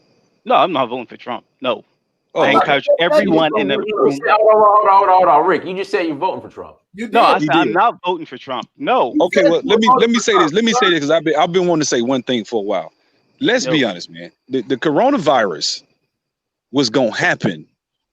Joe Biden went and said there's nothing wrong. Nancy Pelosi went to Chinatown and was said everything's safe. Come down here. Nobody knew what was going to happen. The option is a guy. True. Hold on. Let me get it out. The option is either Donald Trump or another guy who pretty much was going to do probably the same thing, if not we saw what Cuomo and all the Democrats did under it. So it doesn't. I just don't think. I think it's unfair to blame somebody on 100-year pandemic that hadn't happened in 100 years, and it just he stopped it in what was it, January 24th. He stopped the flights. They was calling them racist for that, right? They was trying to impeach him at the time, right? So that's what I'm saying. So it's May I like respond? he had hold on, let me get it out. It's almost like he had to literally stop an airborne damn virus. Like, come on, man. I'm talking about the economy and people getting jobs and getting better. The overwhelming majority of people that get it have a 99.9% chance of surviving. If you're older, it goes down. That's who we really need to protect. It's unfortunate. Could he have done better? I'll even concede the point he could have did a better job at this juncture right now. Because this pandemic is not going to last for another 100 years. It's not going to last for another. It's not going to last for another 3 years, right? So who do we trust to put the economy up? Because black people need to build economically. So who do we trust? A guy like Biden who's been bought out by China, right? We got documentation, or do we trust a guy who pretty much already gave us a good economy? I'm gonna go with the latter. That's just me. Dinus. Everyone says Trump could have did a better job. Let me tell you something, and I'm gonna let everybody talk. I'm not gonna say none of this. I was in Africa when coronavirus broke out. Donald Trump banned flights. He tried to first ban flights from China. Biden and all the other Democrats said he's racist, he's a xenophobe, he just hates China, he did a trade war with China, so he's mad at him, so he wants to ban. He's a racist. He called him a racist. So Trump didn't ban the flights. Then everything went crazy. I was flying from Kenya to Germany. I got to Germany. They said we cannot fly you into the United States. Donald Trump has banned all flights from Europe and China, right? The airlines, let me tell you what they were doing, and this is real. This was real. The airlines, because they wanted to make money, they didn't care about your safety. They said, what we're going to do is we're going to fly all of you guys into Canada. Once you land in Canada, the United States has not banned flights from Canada into the United States. So they rerouted us to Canada, put us on smaller aircrafts, and flew us into the United States. And there were Asians, I don't know if they were Chinese, but there was a lot of them on those planes with me, right? Donald Trump could not have done anything to stop that because there was a concerted effort on the part of the airlines and the Chinese government to get coronavirus into the United States. You guys' blame is misguided. The person who created, like I said, if somebody shoots your little baby cousin, you don't blame your big baby cousin for driving your little baby cousin to the movie theater where he got shot. The person who pulled the trigger is the person who's guilty for the murder. China pulled the trigger on the coronavirus. Though these American deaths are the fault of China. He shut down flights from Europe too. Calogenesis. I was in Germany when the flights got shut down. I couldn't get back to the United States. China killed Americans. Instead of being mad at China, right, and Tanya Douglas is right. China misled the World Health Organization and everybody else. That's why all these countries are now demanding reparations from China because China created that virus and purposely released it to free themselves out of that agreement that they signed with the United States to pay billions of dollars in new tariffs. And if you review the document, it said the only way that agreement could be canceled if there was an act of God or a global pandemic. So you know what China did? They created a global pandemic. So what I'm telling you is you are blaming Donald Trump for something the Chinese did to you. And Joe Biden has been bought out by the Chinese. So let me tell you something. When you vote for Biden and he allows the Chinese to release a second wave of that virus in this country, because he's already hiding out in his basement, because he know when I get elected, I'm going to let China go crazy in the United States. And I want you to remember this day when you blame Trump for what China did, when it's deaths that you more deaths than you ever seen. Can I respond? Yeah, go ahead, Rick. Go ahead. Okay. Quick question to both of you, Brandon and Sub-Zero. Hey, Rick, you're echoing. You're echoing for some reason. I am echoing. Okay, that's a little bit better. Okay. Quick question from Brandon and Sub-Zero. How in tune are you with the news and getting accurate information and full information? If you look at my page, let me tell you what I do. If you look at my page, I have a video called the True Origins of the Coronavirus. I went on Chinese websites. There's Chinese websites where they translate the Chinese to English. It was common knowledge in China, right? Okay. Just a quick. I just created that virus. It was already common knowledge. So I just had I just want to know how you consume your news. How do you get your news? And for you, Sub-Zero? I get my news mostly from CNN. I get most of my news from CNN. Man, it really don't make a difference, man. Okay. Here's my point. Here's my quick point. When I hear you say some of the things you say, I wonder where you're getting your news, because you seem not have the full story. You seem to like blame a lot, like you said Biden. Like, for example, you said Biden was saying certain things that when the virus. Everyone knows that. Agreed. But you got to understand that Trump, he was the president.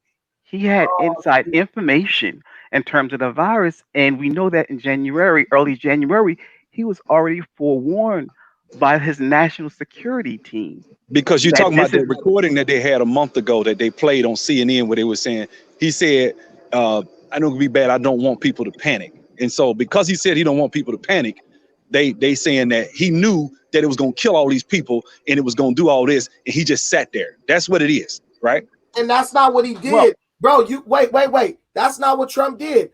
Trump said he didn't want people to panic. Biden got on that stage and said, Americans don't panic. Go ask the people who make toilet tissue in America if Americans panic. Not only do Americans panic, we do irrational things when we get scared. What you are facing a global pandemic, and your number one concern is to fight. I got in a damn fight with a Mexican at a Target in San Pedro over some damn tissue, bro. Some tissue. Americans panic like no other.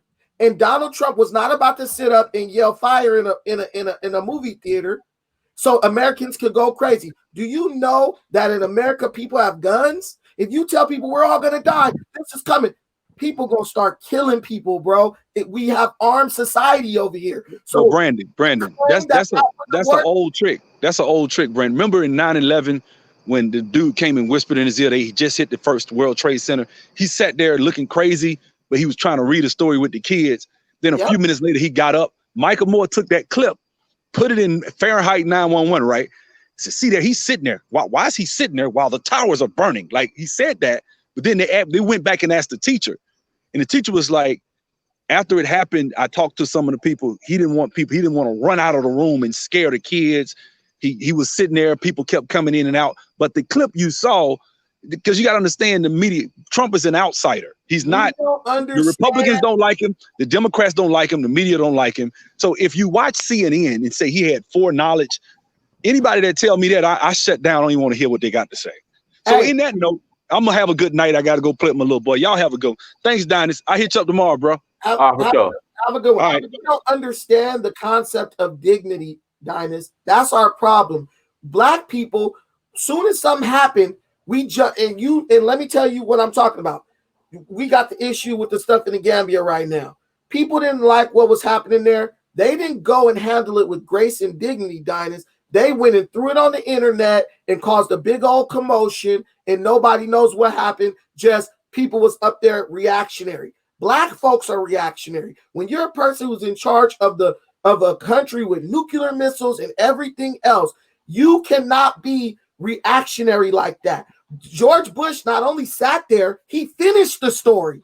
Then he got up and left up out of there. He didn't want to panic people. But when Donald Trump does the same thing as president, because everything is advisors, his advisors told him, when you're president, you have nothing but advisors. They told him, you can't get on stage and start screaming to people that there's a global thing and everybody's going to get killed. Because if I know Donald Trump like I think I know him based on seeing him on TV, that dude would have got on stage like, oh, hell no, China released virus. We about to go nuke them. We about to go to war. He was advised not to do that. So he did it. Rick, let me ask you what you would have done. Let me put you in Trump's shoes. You find out that there's a global pandemic, right? It could be bad. All your enemies are saying it's not a big deal. Nothing's going to happen, right? What are you going to do? How would you have announced that to the American people? Well, I was trying to find the exact quote while you were talking. Unfortunately, I cannot, but I know there's January 20, late January, Trump was forewarned by his national security that the COVID thing would be the biggest threat to his presidency, that it was pandemic, could be the potential of being a pandemic. And what did the person who you're voting for say about it at that same time? What did Joe Biden say? He didn't have the intel to make that decision. Wait. He didn't. You're holding him. Let me look, because you do a lot of talking. You do a lot of talking, bro. I just want to know, what did Joe Biden say? Because you don't know. Listen. Look, you're missing You're missing the key point. If your national security is telling you that this is something that's going to be pandemic level, Joe Biden did not have that same intel. So you hold him accountable for something he did not have knowledge of. He only have knowledge of what we regular citizens have. You're talking to a person who has all types of national security access, and this is the information that was fed to him. The former vice president of the United States has the same amount of information as I do. No, he doesn't have access to the DNA. He doesn't get all intel. How would you have announced it to the American people? I'm asking you a question and you're deflecting. How would you Okay.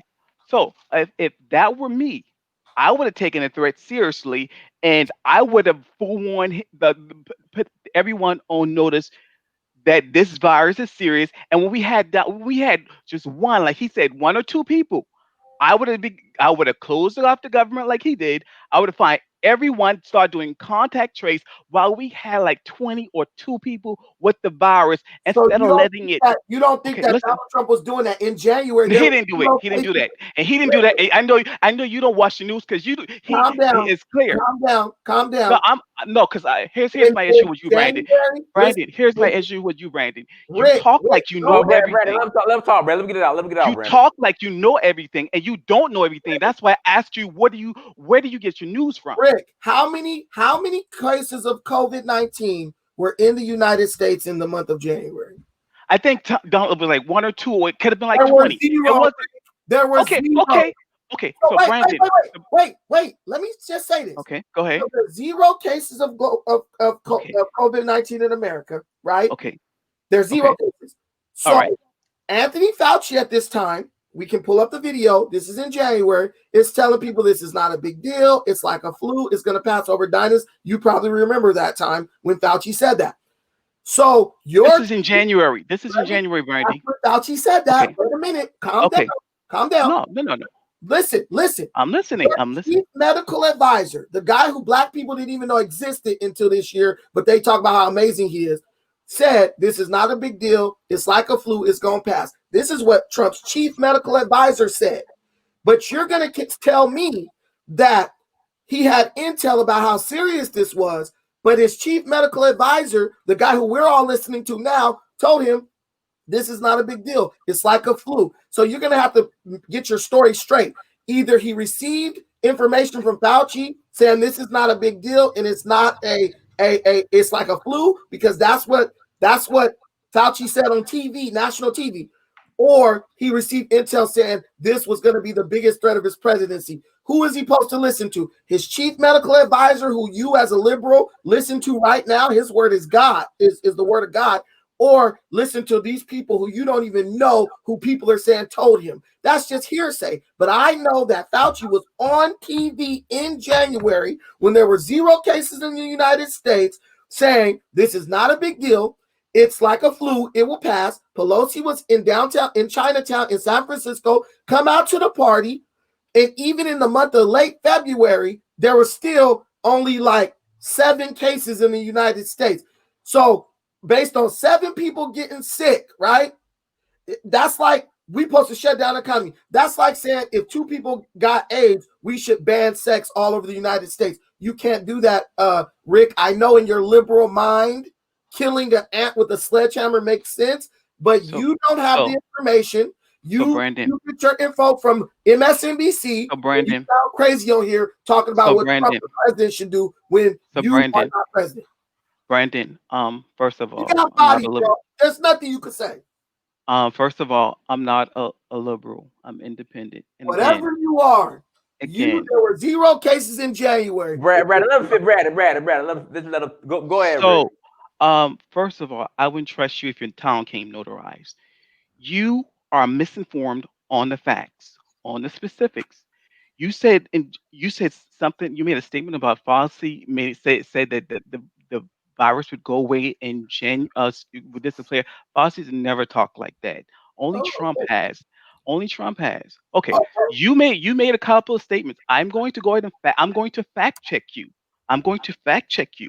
But what you said is not what I found in my research. Okay, so back to how we would have handled the situation in terms of the virus. If you have these small amount of cases for so far, we could. There was no contact tracing done. He just closed off he introduced the ban, and he did no type of contact tracing trying to catch these people. Meanwhile, we're looking over in China. We can see that they're bullying hospitals and things of that nature. We're seeing what's all going on here, and we're doing nothing to prep. We're doing no type of remediation, nothing. We just closed the door and expected everything would turn out right. And that's what Trump did until people stopped dropping dead, and then it hit the ceiling. So I would have never handled it like Trump did. I would have, when we were down to how many people cases were less than 32, whatever, I would have treated the situation right then.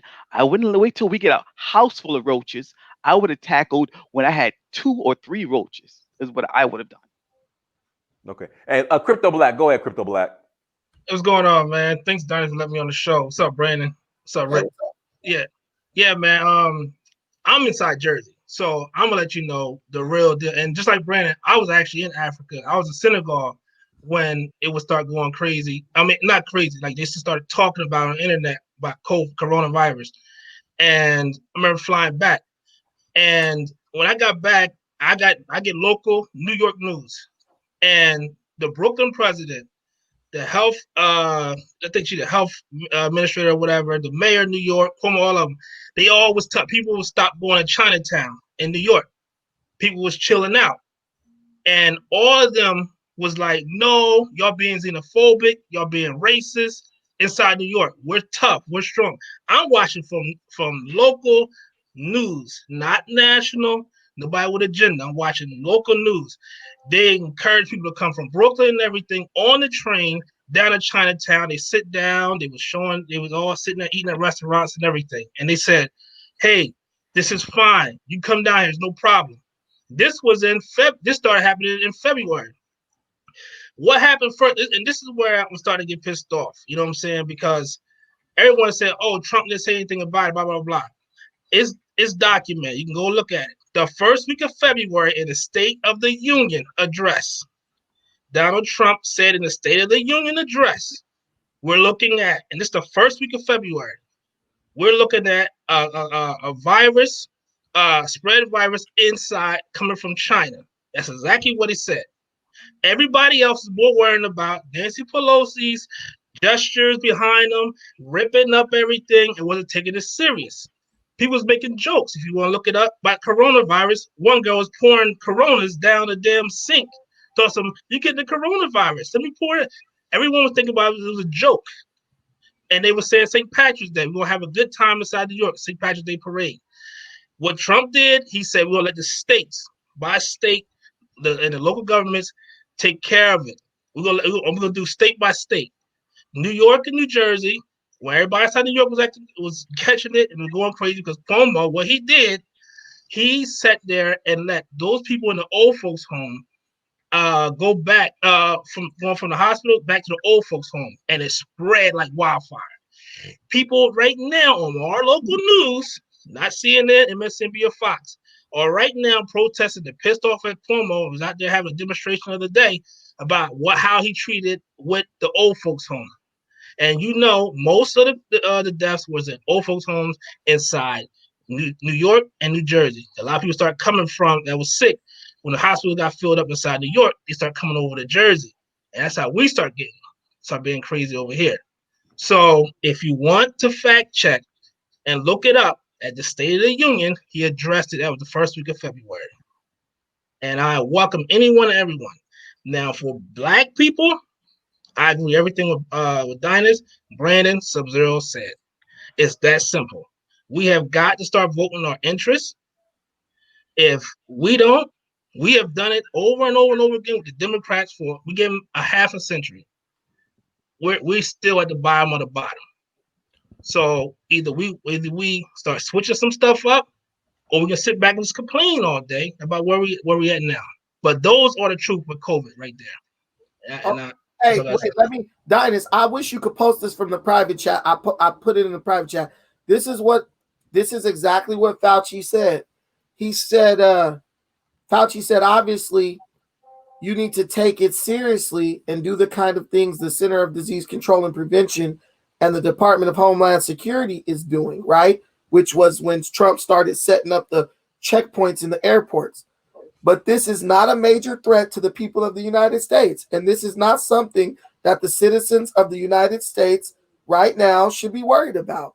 That's what Fauci said. He made it seem like, no, don't okay me. Okay. What I want you to do is don't be like Joe Biden. Did Fauci not say this is not something that the American people should be worried about? Just answer one word, yes or no. Based on what you presented, I can't never answer nothing honestly.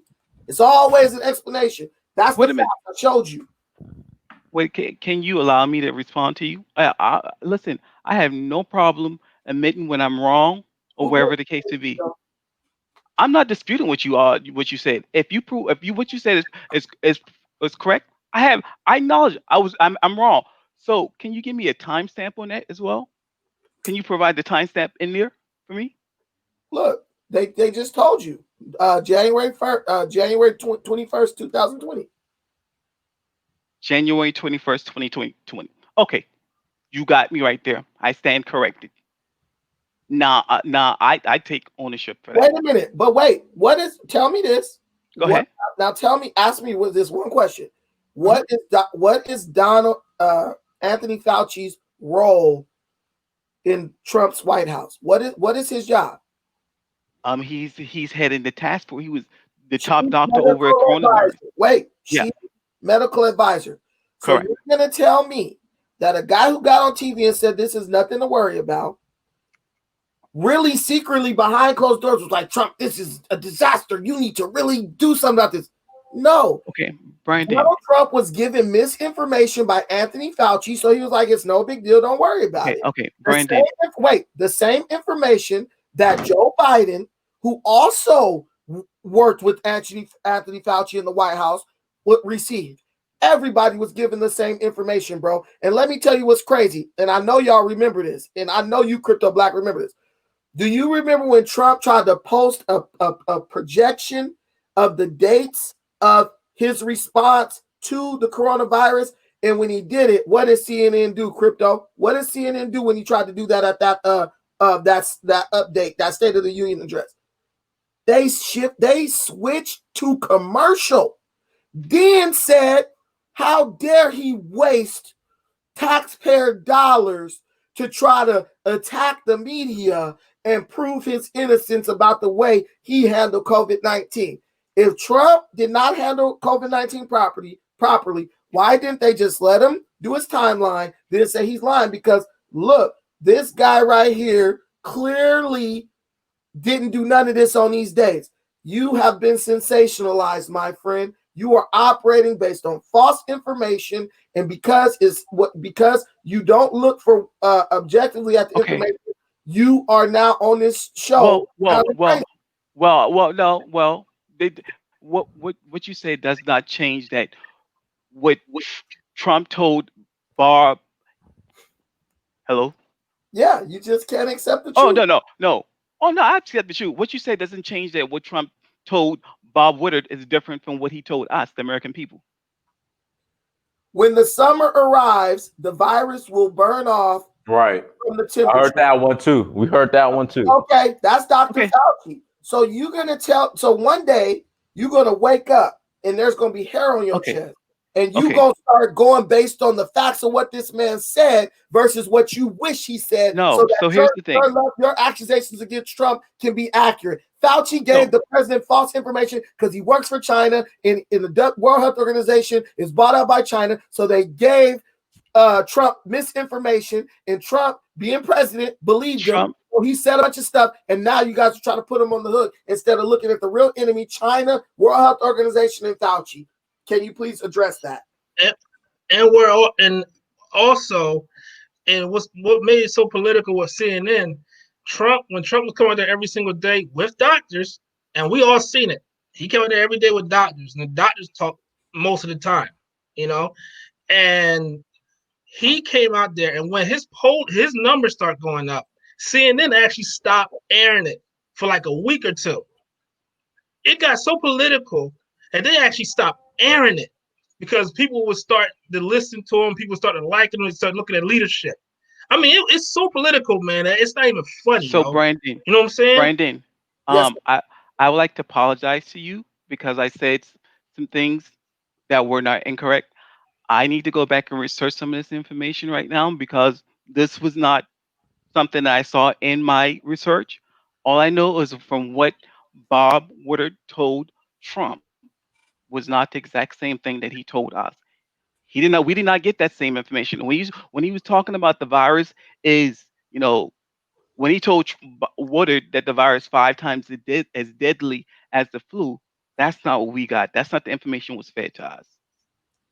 And Trump acknowledged that he did talk down the virus. Rick, can I ask a question, guys? First of all, commercial break. Hold on, Brandon. Commercial break. Commercials. Guys, make sure you go to dynastymirror.com. Make sure you go to dynastymirror.com. While you're there, get your merchandise, get your books. Go get your books, go get your merchandise. Also, like, share, and subscribe to the content. Again, like, share, hit that like button, you guys. And then tour Sierra Leone, April 21st to the 30th.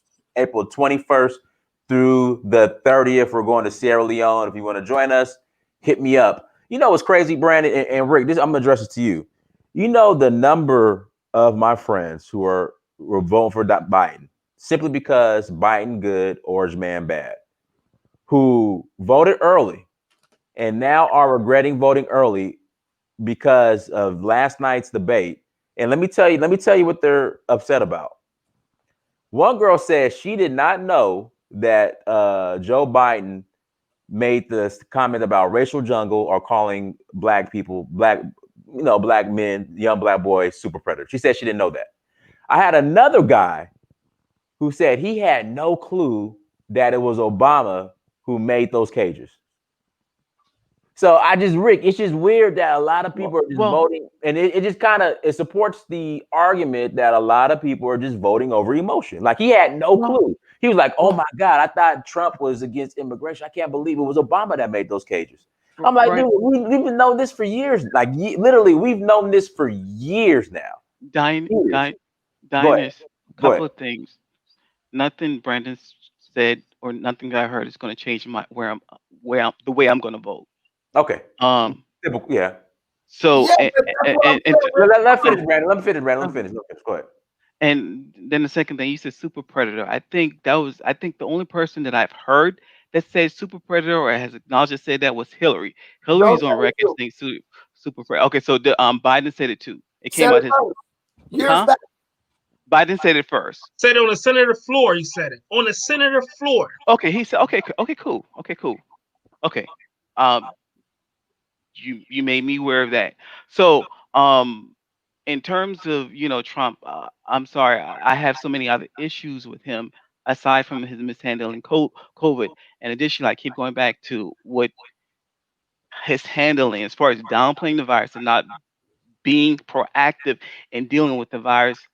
I can't see myself voting for this guy on top of so many other things. You call Biden corrupt or that he's in bed with China, but we're not even trying to acknowledge Trump's dealing with Russia, all the corruption Bro, that's bro, bro, hold on. Let me, Rick, I gotta interject. They did, like Trump said, they spent $40 million investigating his role with Russia and found nothing. okay.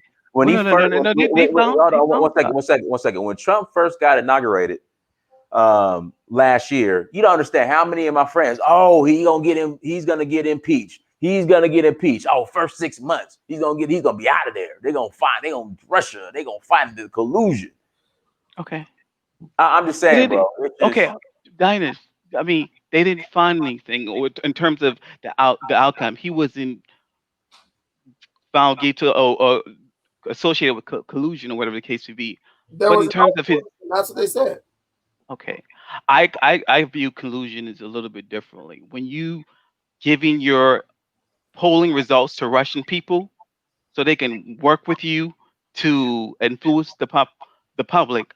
I call that working with you. When you're sitting in meetings and when they send you email and you meet with them for dirt on Hillary with the intentions of receiving dirt for Hillary to tell the public, then I consider that colluding. You're working with them. Furthermore, So why the federal government? Everybody know the federal government can charge you on anything and get your ass up out of here. Yep. So why didn't the federal government crypto, conclude that he was crypto, guilty? Not crypto. what you think. Why the You're federal? missing the What point. if why the federal government did You're missing. I think you're missing my point. I think you're missing. You're looking for a legal ruling or whatever the case may be. It's a fact. What I'm saying, it's a fact. I don't think you can find any information that disputes what I'm saying. Additionally, Trump had business dealing in Russia when he was running for president. These are He all has things that he lied business about. Huh? dealings. Listen, Huh? he has business dealings. That means he's doing business for which he's being paid. Now, And if he lied. He wait, wait, lied. He wait, lied and said, okay, listen, Donald Trump is doing business, so he's getting paid. Now, what we got to find out is what business is Joe Biden's family doing in China or Russia to where these governments are giving them money? They don't own okay, these businesses. okay.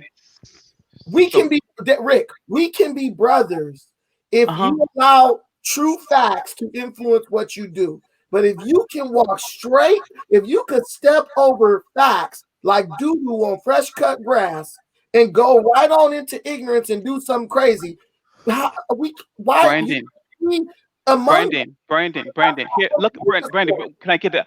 Here's my. I'm being honest with you. I am going to research what you said about China. This stuff just came up and with the by excuse me him and his stuff. We do agree that this is recent news as far as the China dealing. This is old. This is Well. No, in terms of with the Fox News, and everyone that's feeding out in the public right now because it's nearing voting time. This is a year old, bro. This is over a year old. Joe Biden been on China's payroll since he was vice president. You got to realize something. Trump already been in office for 4 years, bro. This was 4 years old news, and that's what Trump said on the stage. He said, "Biden, I ran because of people like you." Trump losing money Brandon, when Biden sells out to China. Brandon, you gotta understand. Well, the thing is, what I'm learning now, it's what's new to people like Rick, and he's saying this is new news. It's new to you, Okay, but to true. other people, we have watched it, seen it, and a lot of people that actually know it, they still ignore it. It's just this whole fallacy of Democrats. They go whoever just make us feel good, and that's what we're gonna do. Black men is about business. We're about our families. We want to make our money and do what we got to do. We don't want to be held back by a bunch of people and people getting away. We had a common enemy, had white supremacy we worried about. Now we worry about getting jumped by, the different groups of people. Like Brandon was saying, you know what I'm saying? You got what? I don't want to sound all crazy on YouTube and everything. I don't want to get Dice's channel in trouble, whatever. But we getting jumped by different groups now. First, we had one person we was fighting. You know what I'm saying? Now we're fighting 5 or 6 people hitting us in the back over here, hitting us in the neck. And us black men are saying, "Listen here, we ain't getting hit no more. We are going to vote our interests. We don't care about feelings because it's the biggest thing is." People always say, "Oh, Trump got those white supremacy supporters and stuff like that," right? And it's a group of people. I'm not gonna say it's a religious group of people that those neo-Nazi people hate as well as black people. It doesn't stop them from going there making negotiations for their country. It doesn't stop them from doing what they got to do and getting money from the administration. Okay, and it's a religious group that those neo-Nazis hate just as much as they hate black people. That's all I'm gonna say. You know what I'm saying? But they don't let their emotions get the head of them. They don't say, "Well, since his base like this, we're not gonna talk to him." They say, "Listen, that's them. Okay, you're in power. What can we get out of you?"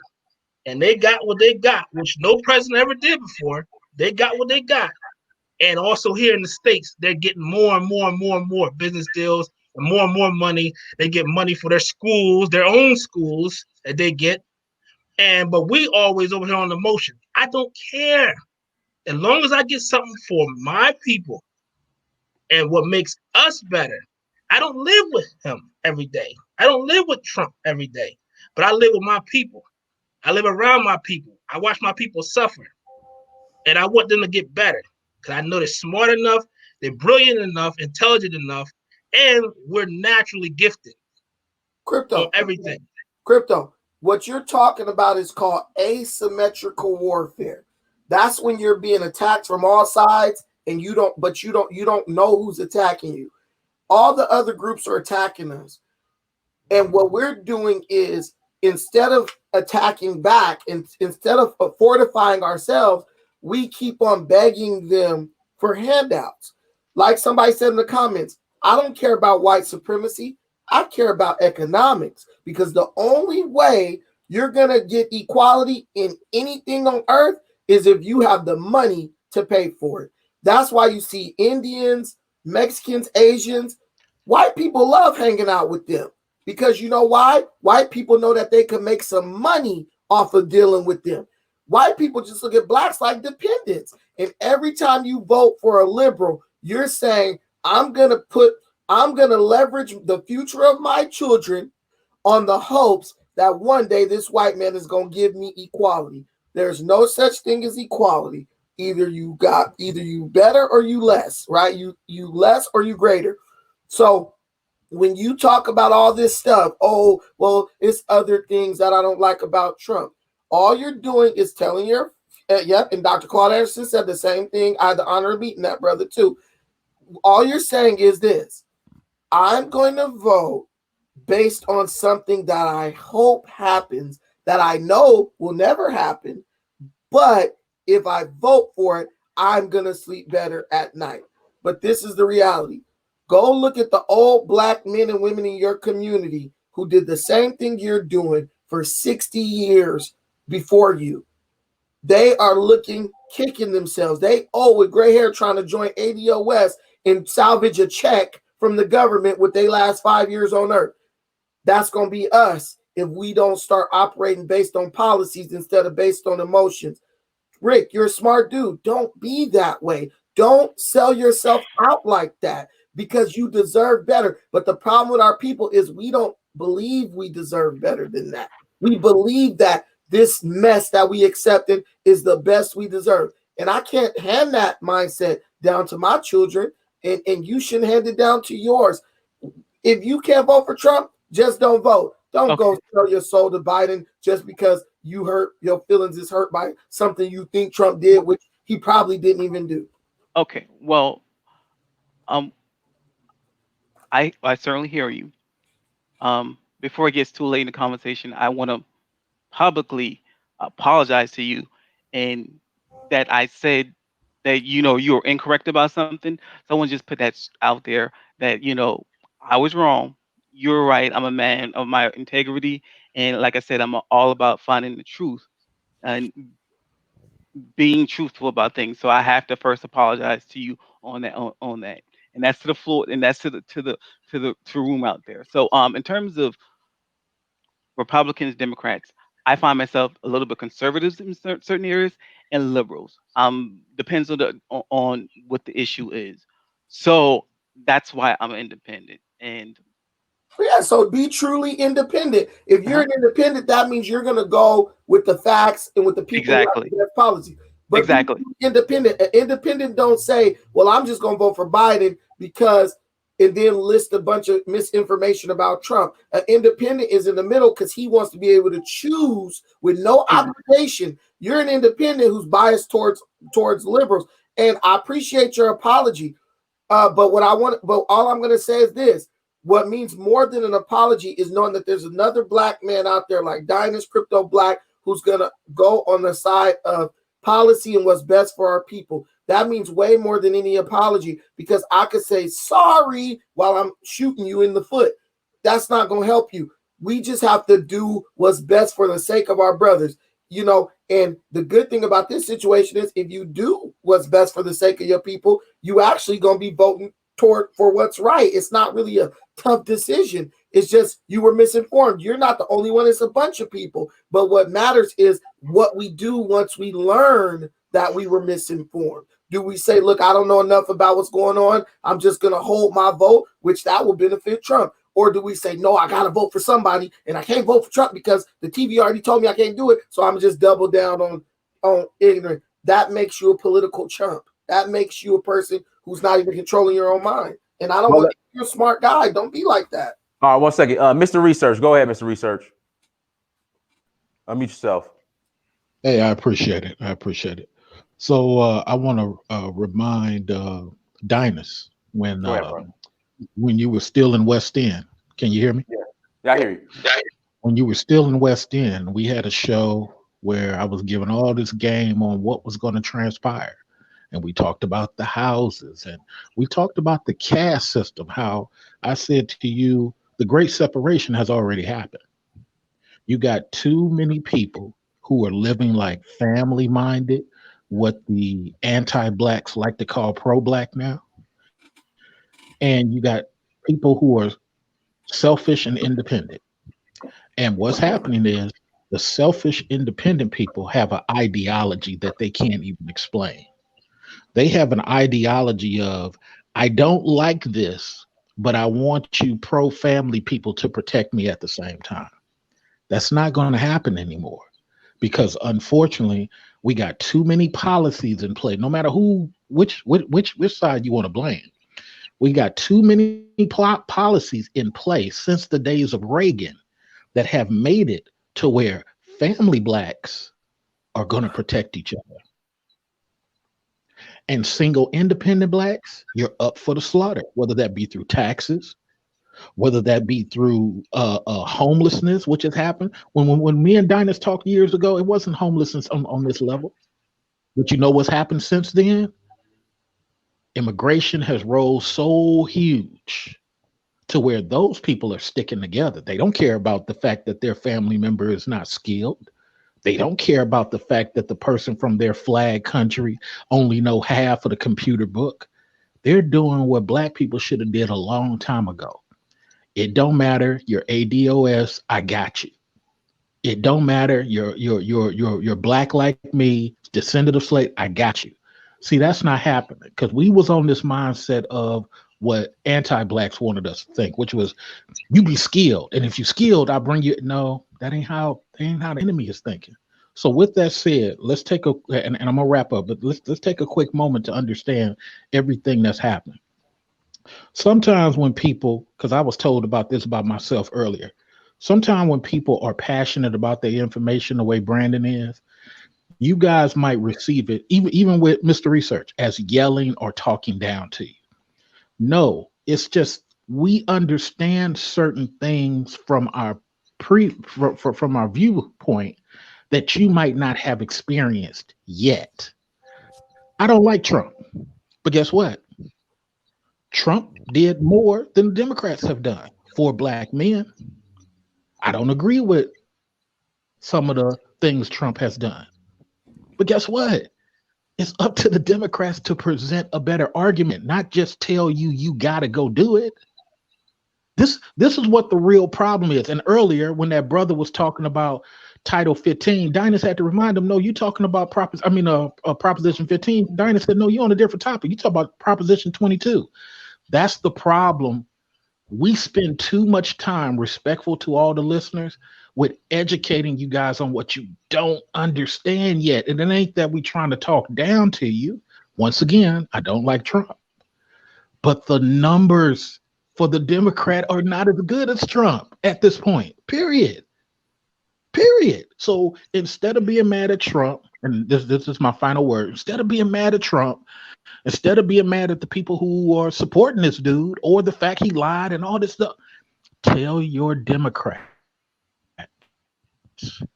hey, Biden, I need for you to actually go talk to Ice Cube, even if you don't like him. Hey, Biden, you don't even have to talk to Ice Cube. Present me something on a piece of paper today.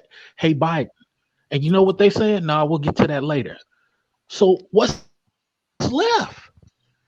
Remember the racist Lyndon B. Johnson, the one who called us N-words and hates black people? Mr. Research. I had a friend, right?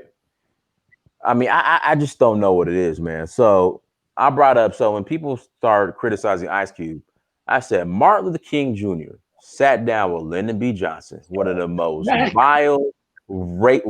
vile, racist individuals ever, and got the Civil Rights Act and the Voting Rights Act. Am I correct, Mr. Research?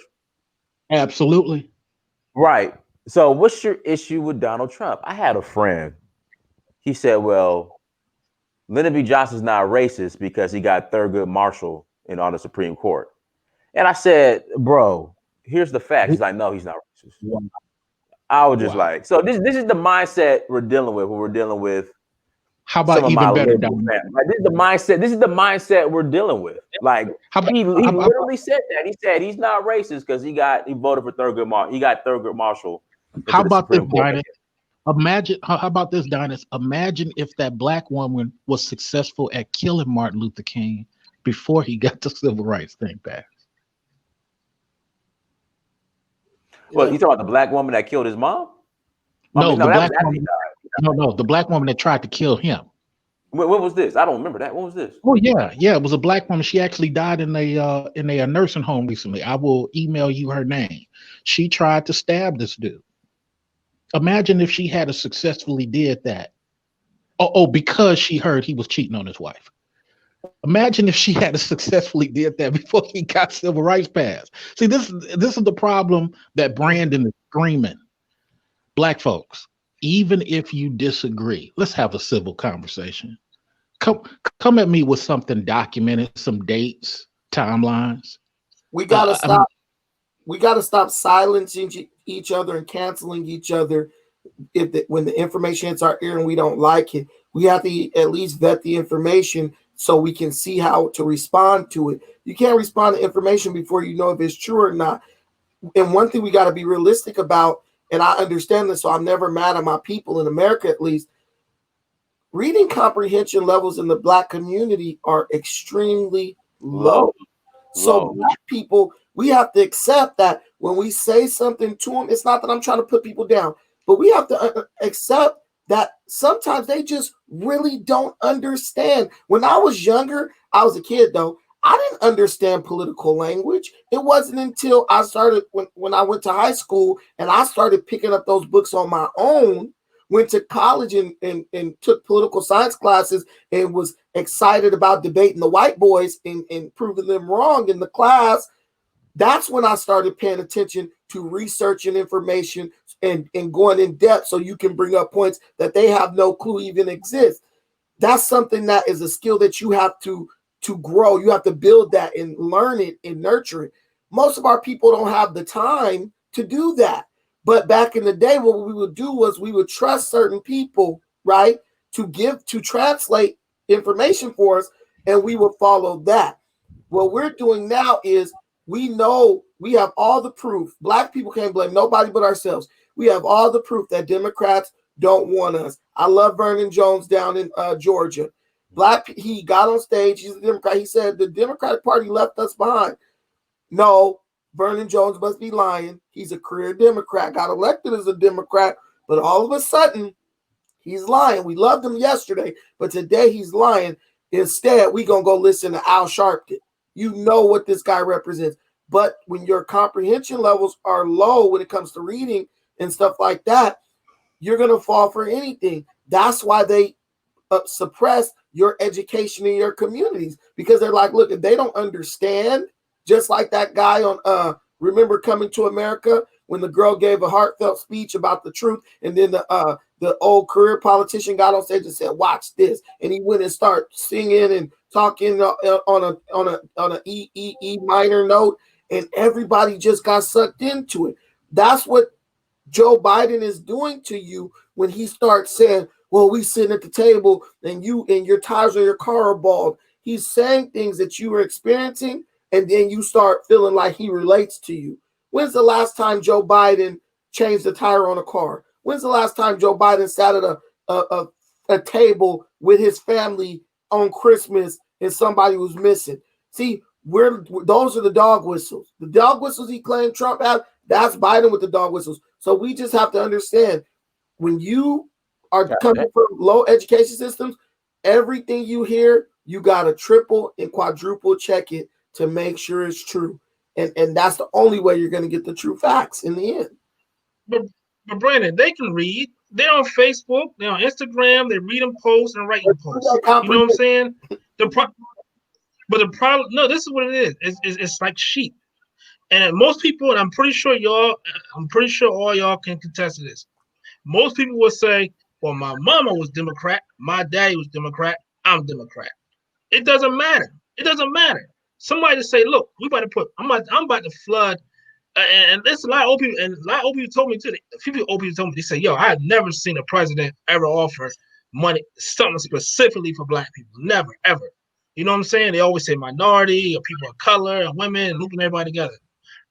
But people are just saying, I mean, honest, saying, yo, man, my mom was Democrat. They always told me Democrats for the poor, Republicans for the rich.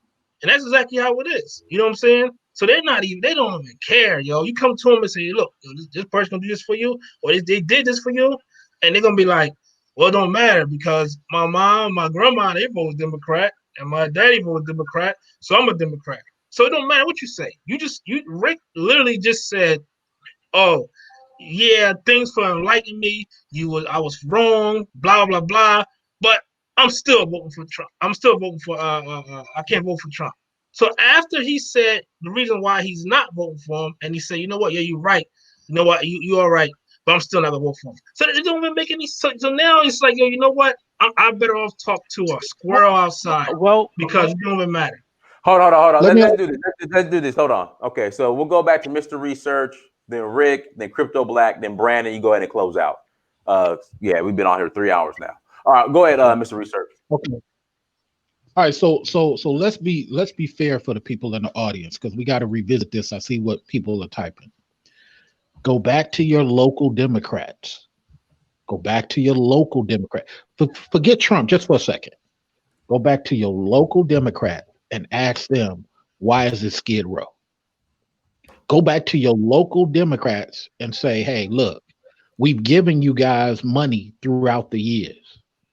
You guys make something happen now. Because if the racist Republican comes in, you know what they're going to do? No, I'm telling you, I'm a conservative. They're going to sit up here and they're going to do a decree. If you're within the city limits, you're getting arrested and you're going to be held for X amount of months, period. People are going to cry. That ain't right. But you know what the homeless going to do? And I've been homeless twice. You know what the homeless going to do? They're going to move. You won't see them. This is what I'm trying to tell you guys. As much as you want to believe this thing is about what's right and what's fair, it's about big money protects big money. It's about family money protects family money. I tell people all the time, my house is like 1.3. Okay. Just because I got this house means nothing. If I can't defeat all these other family people on the block, they will all work against me. That's just how it is. So I understand when you guys feel that things should be a certain way. I agree with you. But I've been a conservative ever since I saw Eazy-E walk into the White House with all black on, NWA. No, it was Bush. Bush. Oh, it was Bush.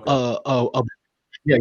Yeah. Bush won with an NWA hat, leather gloves, while everybody else is in suit to a dinner with his shade. And I said, as a kid, how did that happen? Money is power. Money is access. That's all it was.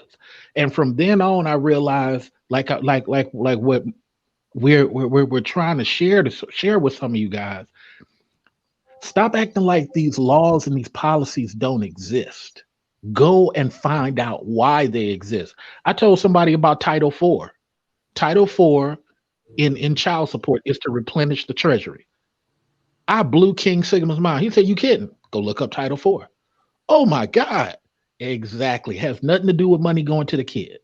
It's to replenish the treasury. So when you guys start to understand how backwards some of this stuff, you'll look at Trump and be like, yeah, he does lie, and yeah, he does create problems, but at least he didn't lock up thousands of black men. At least he isn't Reagan. You guys got to understand, they told us the same thing about Jimmy Carter. Look how evil Jimmy Carter is. That's because Jimmy Carter was one of the best time black folks had. Black folks was able to come out of Jim Crow and go straight into government jobs because Jimmy Carter opened the floodgates on government jobs. But had to shut that down. Ronald Reagan came out to the hood. Oh, ain't Jimmy a mess? Ain't your housing bad? Look what he did in Beirut. You kicked Jimmy out.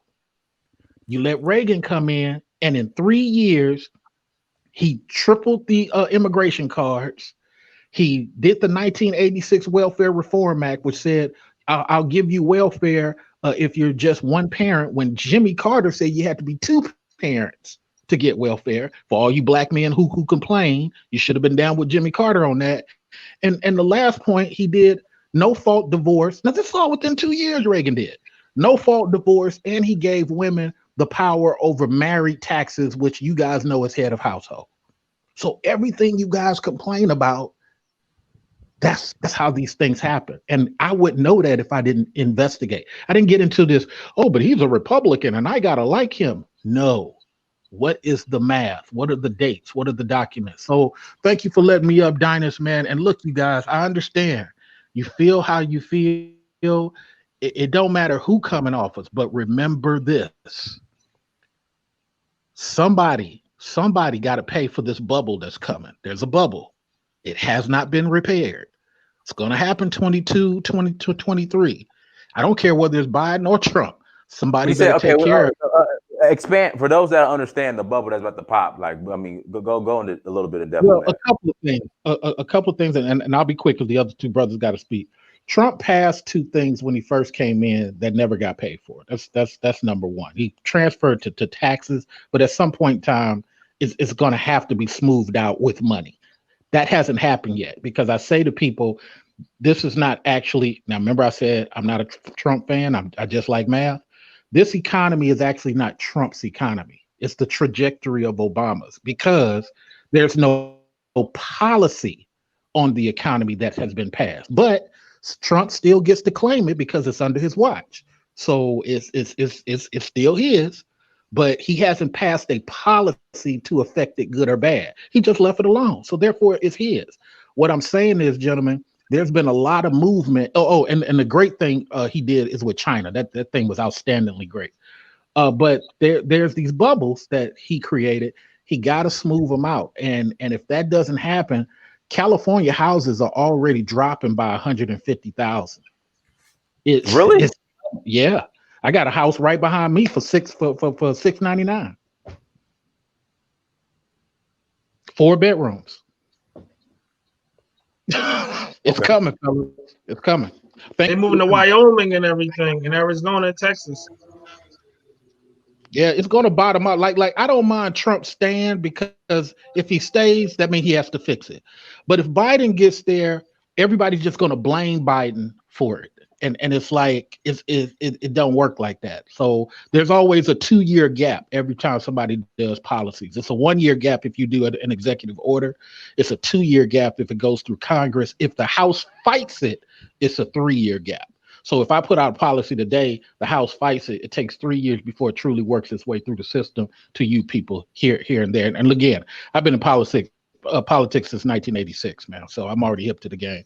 But again, there's no hate neither way. Do what Brandon say, man. Y'all dig into the details and hold these local city hall people accountable. Some of the officers be coming after y'all because they trying to make quota because your city hall people told them to.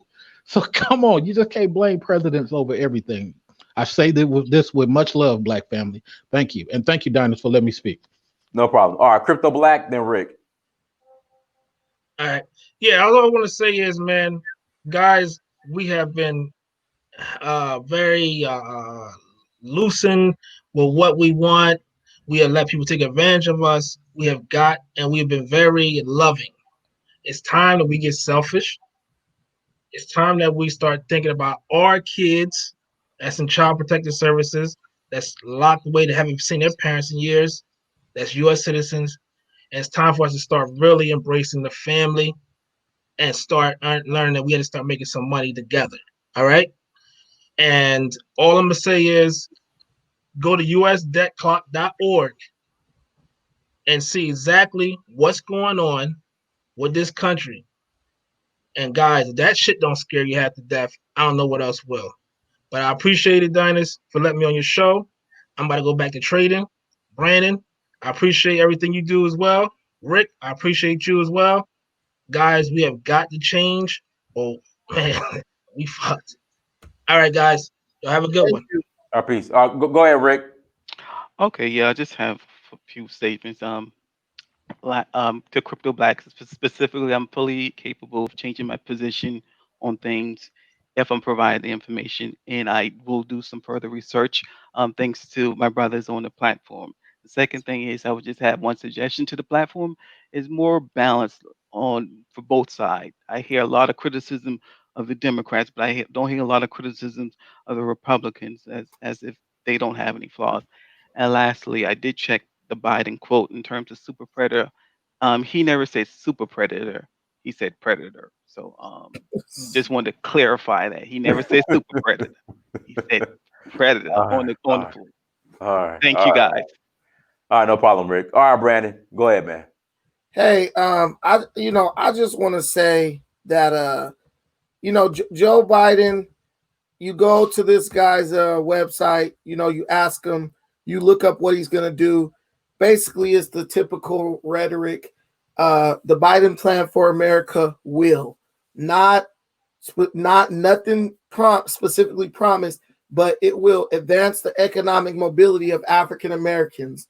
and close the racial wealth and income gaps, expand access to high quality education, and tackle racial inequity in our education system. Make far-reaching investments in ending health disparities by race. Strengthen America's commitment to justice. Make the right to vote and the right to equal protection real for African Americans. Address environmental justice. If you can't tell that these are just talking points, they're not real plans, I don't know what's going on with you. Also, you got to understand something. This is always going to be the monkey on Biden's back forever. Why didn't he do it under Obama? Why didn't he suggest it? Why didn't he go on the Senate floor, on the floor of Congress and say, look, we need to help these black people. Maybe I did some wrong, but I'm trying to make it right. We need to reverse the things I did because I didn't understand,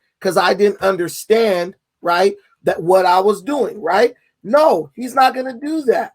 He didn't do it. So now when he's all walking out looking like C. Montgomery Burns, right? And a mix of C. Montgomery Burns and O.J. Simpson, right? Now, all of a sudden, he's going to find the energy. He's going to find the energy to go enact all this stuff. Joe Biden literally is going to get elected, declare a lockdown on the country, and then go in his basement and hide and wait it out. And China's going to say, good job, Joey. And he's going to say, okay, cool, right? Now I want to read Donald Trump's promise for black people. President Trump's promise, not plan, promise to black America over 4 years, right? You got a detail right there. This is what I promise you in 4 years. Mind you, when he says promise, you have to understand, if he doesn't deliver this stuff, black people will never vote for Republicans again for the next 50 years, right? So he's putting his back against the wall. He's got to do it. It's no choice. Increase access to capital in black communities, not minority, black communities by almost $500 billion. That's more money than we spend on the military. That's slightly less money than what we gave the banks to bail them out twice in 2008, right? All the tanks, guns, soldiers, submarines, Trump's going to give us more money than they spend on all that, right? The biggest military in the world, he's going to give us more money than he spends on all that for our communities. That's a substantial amount. 3 million new jobs for the black community, not minority, black. Creating 500,000 new black-owned businesses, not minority, black. Increase access to capital in black communities by almost $500 billion, black. Safe urban neighborhoods with highest policing standards, right? Commit to working on a second step act. So he's already passed the first step. He signed that into law. Now he's committing to working on a second step act, which is going to start to reverse the mess that Biden made with all that mass incarceration. Access to better education and job training opportunities. Give black churches the ability to compete for federal resources for their community. Bring better and tailored health care to address historic disparities. Immigration policy that protects American jobs. So everything we've been talking about, advance home ownership opportunities and enhance financial literacy in the black community. Onshoring manufacturing to advance jobs and development opportunities for black-owned businesses. Listen to me, Dynas. We talk about how everything's smashed in, everybody's put in with us. All that stuff said it was directly aimed at black people. So black people can expect that that's going to be directly aimed at them. But what I see when I read Trump versus Biden's just general, hey, you know what I'm going to do for black people? I'm going to fix the environment crap. Donald Trump literally addressed everything we talked about in this live stream. All the problems we had, he addressed that. Why wouldn't you give that guy a chance when the other side has had a chance And they said, we'll talk about your problems later on. I'm going for Trump. The Trump Platinum Plan sounds way better. It's specifically aimed at us. He said, control immigration to protect American jobs. Dinus, were we not talking about how immigration disproportionately impacts Black people's jobs? Yes. So he's specifically hitting the things that concern you. No, you want to be lumped in with everybody else, because when all your issues are minimized to maximize other people's issues, that's what you think is called equality. I don't want equality. I want something specifically for us, a spot that's just for us where we could kick it. Like Tupac said, I don't want no damn mixed in equality. I want division, separation between what's for us and everybody else. And that's all I have to say. And if you want the same thing, you better vote for Donald Trump. Because if you don't, you're going to go right back into that rat race, having to try to beat out the other races for a little crumb. And you can't do that with your own people holding your ankles, drag you down, and they also push you down. Do what's best for you. Absolutely. Everyone, thank you so much for joining. Like, share, and subscribe. Make sure you share this content. Everybody go to dynastymirror.com. Get your merchandise, get your books. Also, tour Sierra Leone, April 21st to the 30th. Guys, come and join us. We're going to have a great time. April 21st to the 30th, come and join us. Until next time, family, Dynasty Mirror, search for Huru. Peace.